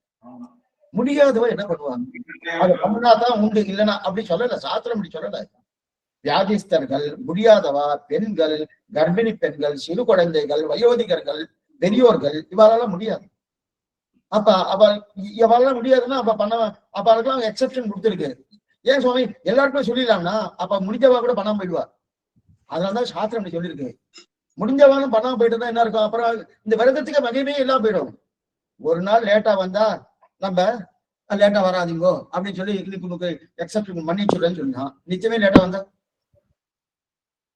என்ன சொல்றேன்? அடியன் புரியுது சுவாமி. சுவாமி, அடியேன் வாழைக்காய் சேர்க்க கூடாதுன்னு சொல்லியிருக்கேன். வாழை இது வாழை இலையை போட்டு சாப்பிடலாமா? வாழை இலையும் கூடாதுமா. அதான் பாக்கு மட்டை, தையலை அல்லது இது இருக்கணும். பாக்கு மட்டை இருக்கு, தையலை இருக்கு, தாமரை இலை இருக்கு பாருங்க. தாமரை இலை. அடியேன் அது கூட போதும். தாமரை இலை, தையலை, பாக்குதான் பூசா பாக்கு மட்டை எல்லாம் வந்துருச்சு. பாக்கு மட்டை எல்லாம் வைதிகம், அதான் சம்மதம். அடியேன் தன்யோஸ்மி சுவாமி. ஈஸ்வரன் மாதிரி ஆயிடுத்தது. ஈஸ்வரன் பிளாஸ்டிக் வச்சிருந்தோம். இப்ப அந்த இதுக்கு பார்க்க கூடாது. ஆனா இது வைதிகமாவும் இருக்கு. அந்த பாக்கு மட்டையில வச்சு பகவானுக்கு பழங்கள்ல வச்சு கண்ட்ரோல் பண்ணலாம். அந்த பாக்கு மட்டையில பகவானுக்கு பிரசாதம் வச்சு கண்ட்ரோல் பண்ணலாம். எந்த தவறும் கிடையாது. அடியேன் சுவாமி. பாக்கு மட்டை அவ்வளவு உச்சிதம். ஏன்னா பாக்கு மட்டை எது அது வாழைத்தாரால தானே பண்றது. அது அது எடுத்துக்கொள்ளப்பட்டதுதான். அடியேன் தன்யோஸ்மி சுவாமி. அடியேன் சுவாமி. திருவடி பாருங்க சேவிச்சுக்கணும் சாமி. சாமி இது புழுங்கலரிசி பழக்கம் உள்ளவங்க என்ன செய்ய முடியும்? பச்சரிசி சாப்பிட்டா ஒத்துக்காது. புழுங்கலரிசி பழக்கம் உள்ளவங்க கொஞ்சம் கொஞ்சமா மாறணும். வேற என்ன பண்றது? ஏன்னா சாஸ்திர சம்மதம் ஒத்துக்கலையே. புழுங்கலரிசி சாஸ்திரம் ஒத்துக்கல. அது மருந்துக்காக அது பண்ணப்பட்டது. ரெண்டாவது அது யாருக்கு சொல்லி இருக்குன்னா, இந்த யுத்தத்துக்கு வராங்க பாருங்க, சேனைகள் நடுவே யுத்தம்லாம் போறாங்க, அவளுக்காக அந்த பொருளில் சொல்லப்பட்டது. அவளுக்கு ஸ்ட்ரென்த் வேணும். அவங்களுக்கு இது என்னால வேணா. அவெல்லாம் இந்த லாகரி வஸ்து எல்லாம் சாப்பிடறா பாருங்க. என்ன சாப்பிடக்கூடாது சாப்பிடறா இல்லையா? அவெல்லாம் சாப்பிடறா இல்லையா? ஏன் அவருக்கு பலம் வேணுமோ அதுக்காக சாப்பிடறா இல்லையா? அவ சாப்பிடறா, நான் சாப்பிடலாமா? நாங்களும் சாப்பிடறேன்னு சொன்னா சாஸ்திர சம்மதம் இல்லையா? அதனால புழுங்கலரிசி நம்ம கொஞ்சம் கொஞ்சம் மாறணும். கொஞ்சம் கொஞ்சம் மாத்திட்டு நம்ம ஏன்னா அது ஏற்கனவே அது கொதிக்க வைக்கப்பட்ட அரிசி. ஆனா பச்சரிசி விட புழுங்கலரிசி தான் சத்து அதிகம். இது விஞ்ஞான ரீதியா நிரூபிக்கப்பட்டிருக்கு. ஆனா பச்சரிசியில இருக்கக்கூடிய சத்துவ குணம் புழுங்கலரிசியில கிடையாது. சத்துவ குணம் கிடையாது, தமோ குணம் ரஜோ குணம் இருக்கு. அதனால அது கூடாதுன்னு சொல்றேன். சாமி இன்னைக்கு எனக்கு லிங்க் கிடைக்கல சாமி. வேற ஒரு வாட்ஸ்அப் குரூப்ல இருந்து எடுத்து நான் இது பண்றேன். எனக்கு லிங்க் ஆமா கிடைக்கல. எல்லாம் நிறைய பேர் வந்தாங்க. இந்த லிங்கே வரல. நான் இந்த சென்னை ராமானுஜாசர் இதுல அதை பார்த்துட்டு தான் நான் பண்ணேன். அது பார்க்கலன்னா நான் இப்போ இந்த நிகழ்ச்சி கேட்டே இருக்க முடியாது. அடியன் சார். சாமி துவாதசனிக்கு அப்புறம் வாழைப்பழம் நைவேத்தியம் பண்ண வைக்க கூடாதா? என்னம்மா துவாதசனிக்கு வாழைப்பழம் நைவேத்தியம் வாழை விஷயம் சம்பந்தமா கூடாதுன்னு சொன்னேனம்மா. பழமும் வைக்க கூடாது நைவேத்தியமா? பழங்கள் வைக்கலாம். வாழைப்பழம் கூடாது. அன்னைக்கு ஒரு நாளைக்கு மாத்திரம். சயின்டிபிக்காவே அப்படியே குடிச்சுருமா வாய்க்கல அப்படி. சரி சார் தேங்க்யூ. இன்னொன்னு சொல்லிடுறேன், அந்த விரதமே இல்ல, நான் வாழைப்பழம் வைக்கிறத தாராளமா வச்சுக்கலாம். படி சொல்றதெல்லாம் விரதம் இருக்கிறவாளுக்கு தான். அதெல்லாம் இப்ப விரதமே இல்லையே சுவாமி நீங்க சொல்றீங்கன்னா பண்ணுங்க, எல்லாமே பண்ணுங்க. விரதம் இல்லையே, விரதம் இருக்கிறவாளுக்கு தான் அது. விரதம் இல்லாதவருக்கு வாழைப்பழம் ஆகட்டும், கத்திரிக்காய் ஆகட்டும், அது என்ன அது பருப்பாகட்டும், புளியாகட்டும், எது வேணா அவங்க யூஸ் பண்ணிக்கலாம். விரதம் இருக்கிறவாளுக்கு தான் நீங்க சொல்லுங்க. அப்ப நாளைக்கு விரதம் இருக்கும்போது வாழைப்பழம் சாப்பிடக்கூடாதா? விரதம் இருக்கிறவா சாப்பிடலாம். அதாவது நாளைக்கு விரதம் இருக்கிறவா, அதாவது ஏகாதசி அன்னைக்கு விரதம் வாழைப்பழம் சாப்பிடலாம், துவாதசி அன்னைக்கு கூடாது. Okay sir. நன்றி சார். நன்றி சுவாமி. அடியனுக்கு இன்னும் ஒரே ஒரு சந்தேகம். இப்போ நம்ம ஸ்திரீகளுக்கு ஒரு மாசம் இந்த தீண்டல் எல்லாம் வருது. அப்ப அந்த நேரத்திலயும் நம்ம விரதம் இருக்கலாமா? முடியும் அப்படின்னா, இல்ல அதுக்கு ஏதாவது ஒரு விலக்கு இருக்கா? அந்த நேரத்துல வந்து இருக்கக்கூடாது. கூடாது. அடியேன் இருக்கக்கூடாது. ஏன்னா அது பகவானுக்கே தெரியறது இவரால முடியாதுன்னு. ஏன்னா அந்த நேரத்துல அந்த 3 நாட்கள் எதையுமே தொடப்படாது, எதையுமே பண்ணப்படாதுன்னு சாஸ்திரம் சொல்றது. அதனால அது இன்னும் கேட்டா அந்த நேரத்துல நாம சங்கீர்த்தனம் கூட பண்ணப்படாது. அந்த 3 நாள் ஞாபகம் வந்துருச்சு சுவாமி, கஷ்டப்பட்டு மறக்கணுமா? ஞாபகம் வந்தா ஒண்ணும் பெற முடியாது. ஆனா இப்ப நான் இப்போ திருப்பாவை யாரோ பக்கத்துல சேவிச்சுட்டு இருக்காங்க, எனக்கு காதுல கேட்கறது, உடனே நான் சேவிக்கலாமான்னா கூடாதுன்னு தான் சொல்றேன். கூடாதுன்னு சொல்றேன். ஏன்னா உங்களுக்கு சில இந்த உடம்புல சில விஷயங்கள் வெளியில வருது. அதுதான் அந்த 3 நாள். பெண்களுக்கு உண்டான இயற்கையானது விஷ கிருமிகள் இருக்கும். அது வெளியில தள்ளுறதுதான் அந்த 3 நாள். அது வெளியில தள்ளும் போது, அதனாலதான் அந்த காலத்துல அந்த 3 நாட்கள் மாட்டு தொழுல தான் போய் உட்கார்ந்துட்டு இருப்பா. அங்க பாக்டீரியா கில்லர் அது. அந்த பாக்டீரியா எதுவுமே வராது. இன்னைக்கு இவ்வளவு புதுவான வியாதி எல்லாம் வர்றதுக்கு என்ன காரணம்னா இதுதான் காரணம். அந்த பாக்டீரியா கிளர். அப்ப அதுல இருக்கிற விஷயம் இதெல்லாம் அங்க போய் படிச்சு விட்டோம்னா அது வராது. அதனால அந்த நேரத்துல கூடாதுன்னு சொல்லிட்டு ஞாபகம் வந்தா அது வேற விஷயம். அது ஞாபகம் வரக்கூடிய விஷயம் யாரும் தடுக்கவே முடியாது, யாரையா தடுக்க முடியாது. ஆனா நீங்களா வாலண்டியரா போய் செவிக்கப்படாது, பண்ணப்படாது அப்படின்னா அந்த 3 நாட்கள் சொல்றது.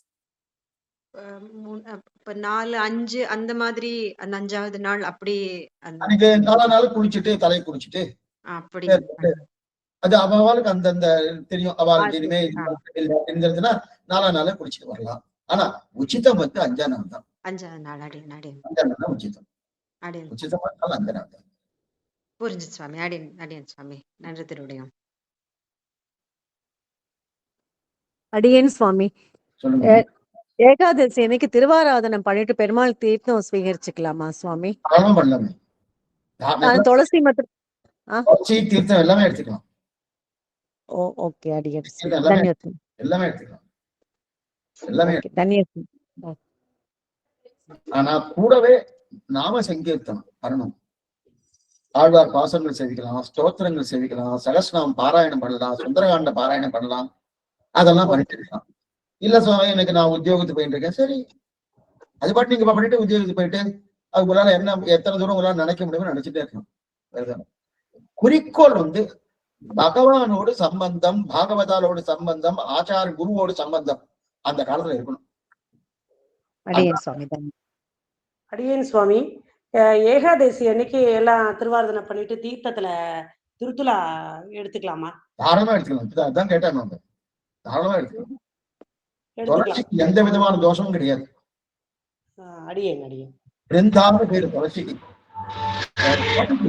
அடியன் சுவாமி, அது ஏகாதசி அன்னைக்கு துளசி இந்த நெல்லிக்காய் இதெல்லாம் எடுத்துக்க கூடாதுன்ற மாதிரி சொல்றாளே, அது எவ்வளவு தூரம்? ஏகாதசி அன்னைக்கு நெல்லிக்காய் கூடாதுமா, துவாதசி நெல்லிக்காய் கூடும். ஏகாதசிக்கு தீர்த்தமும் துளசி எடுத்துக்க கூடாதுன்னு யார் சொல்லியிருக்கா? இங்க பக்கத்துல கோவில்ல அன்னைக்கு திருத்துலா கொடுத்தா கூட அத சாப்பிட மாட்டேங்கிறா.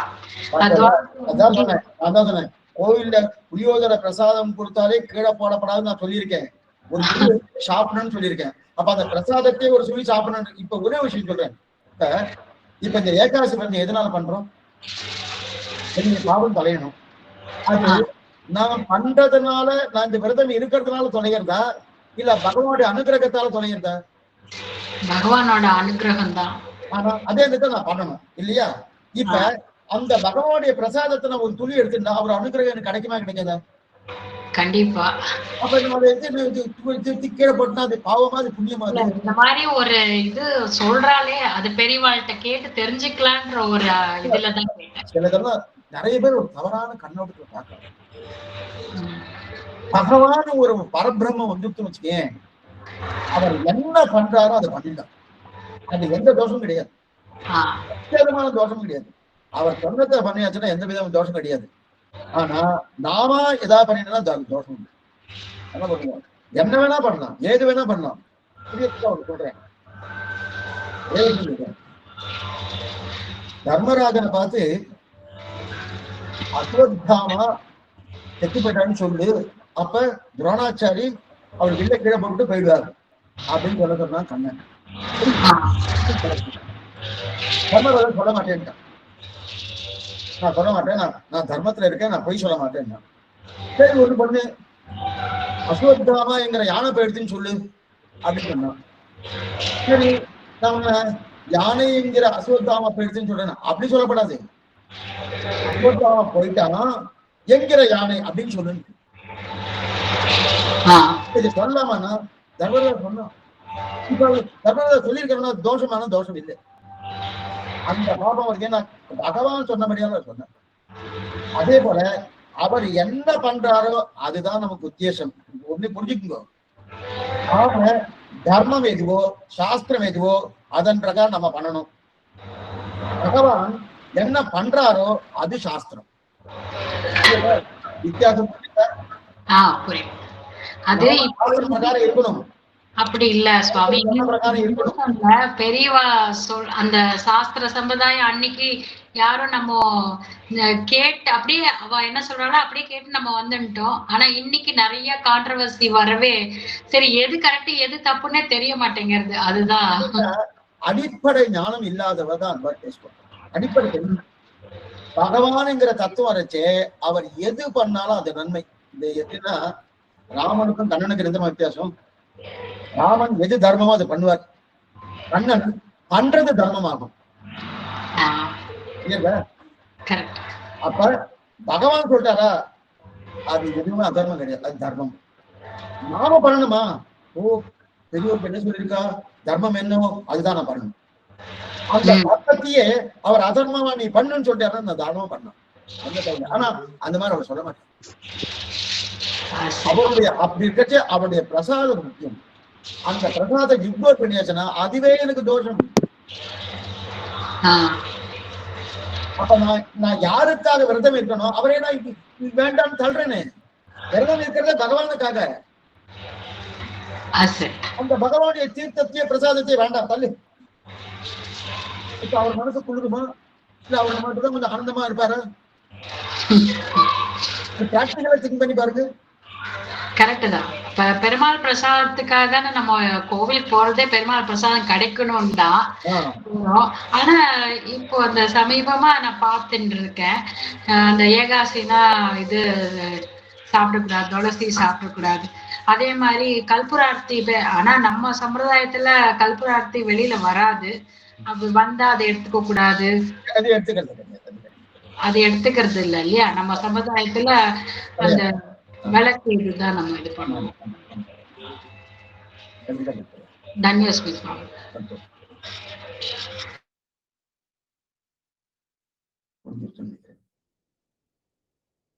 கேசவ சுவாமி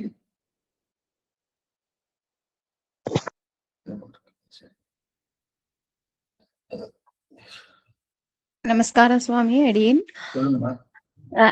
சுவாமி, இப்ப அவ கோயில்ல பிரசாதம் கொடுத்துன்னு இருக்கா. நம்மளா போய் வாங்காம அப்படி இருக்கலாமா? தானமா வாங்கலாம், ஆனா குறைச்சலா வாங்க. ஒரு துணி வாங்கிக்கணும். அது நான் பசி ஆடுற மாதிரி வாங்கப்படாது. பெருமாள் பிரசாதன்றதுக்காக எடுத்துக்கணும்.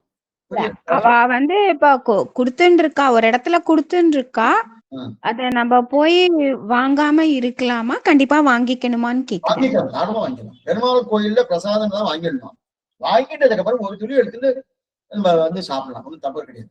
தாராளமா சாப்பிடலாம், எந்த தவறு. பிரியத்துக்காக பிரசாதம் குடுத்துன்னு இருக்கச்சே வாங்கிக்கணும், வாங்காம வரப்படாது. ஆமா, வாங்காம வரப்படாது. வாங்கினா அவரை இக்னோர் பண்ணிட்டேன்னு அர்த்தம். இல்ல, ஏன்னா இந்த திருவோணத்துக்கு ஸ்ரவணத்துக்கு விரதம் இருப்பேன். அவ ஏன்னா அந்த கோயில்ல அவ உப்பு இல்லாமல்லாம் இது பண்ண மாட்டா. நான் போற கோயில் பெருமாளும் இருக்கா, சிவனும் இருக்கா, வெறும் பெருமாள் கிடையாதுங்க, எல்லா சுவாமிகளும் இருக்கா. சோ அவ இது அப்ராம்னா தான் பிரசாதம் பண்ணி கொண்டு நைவேத்தியம் பண்ணுவா. புளியோதரை அந்த மாதிரி கொண்டு வருவா. நான் உப்பு இல்லாம உபவாசம் இருக்கிறதுனால நான் அதை வாங்கிக்க மாட்டேன். நானு அப்படி வாங்கிக்காம வரலாமாங்கிறது அது தப்பான்னு கேக்குறேன். வாங்கலாம், ஒரு துளி வாங்கிட்டு வாயில போட்டு பெருமாள் பிரசாதம் அதை நம்ம அதுக்கு உண்டான கௌரவத்தை கொடுக்கணும். அந்த கௌரவத்தை கொடுக்கறதா அந்த பிரசாதத்தை ஒரு துளி வாயில போட்டு. இல்ல, அது இவ்வளவு நாள் நான் வாங்க மாட்டேன். ஏன்னா நான் உப்பு இல்லாம சாப்பிடாம இருக்கோமேன்னு சொல்லி நான் வாங்க மாட்டேன். இப்ப நீங்க சொன்ன உடனே எனக்கு அது தவறா இல்ல வாங்கிக்கணுமாங்கிறதுக்காக கேட்டேன். அடியேன் சுவாமி, தன்யோஸ்மி. அது ஒரு எக்ஸாம்பிள் தரேன். என்னன்னா, ஒருத்தருக்கு சக்கரை வியாதி இருக்கு. அவ என்ன பண்ணுவா, அவ நீ பெருமாளுக்கு சக்கரை பொங்கல் பண்ணியிருக்கேன், சாப்பிடுங்க சொல்லி கொடுத்துருக்காரு. எனக்கு சக்கரை வியாதி இருக்கு, அதனால நான் எடுத்துக்க மாட்டேன் அப்படின்னு சொல்ல முடியாது. ஒரு துளி எடுத்து பெருமாள் பிரசாதம் அதே போலதான் இருக்கும். ஒருமா தன்யோஸ்மி சுவாமிகள். அடியேன்.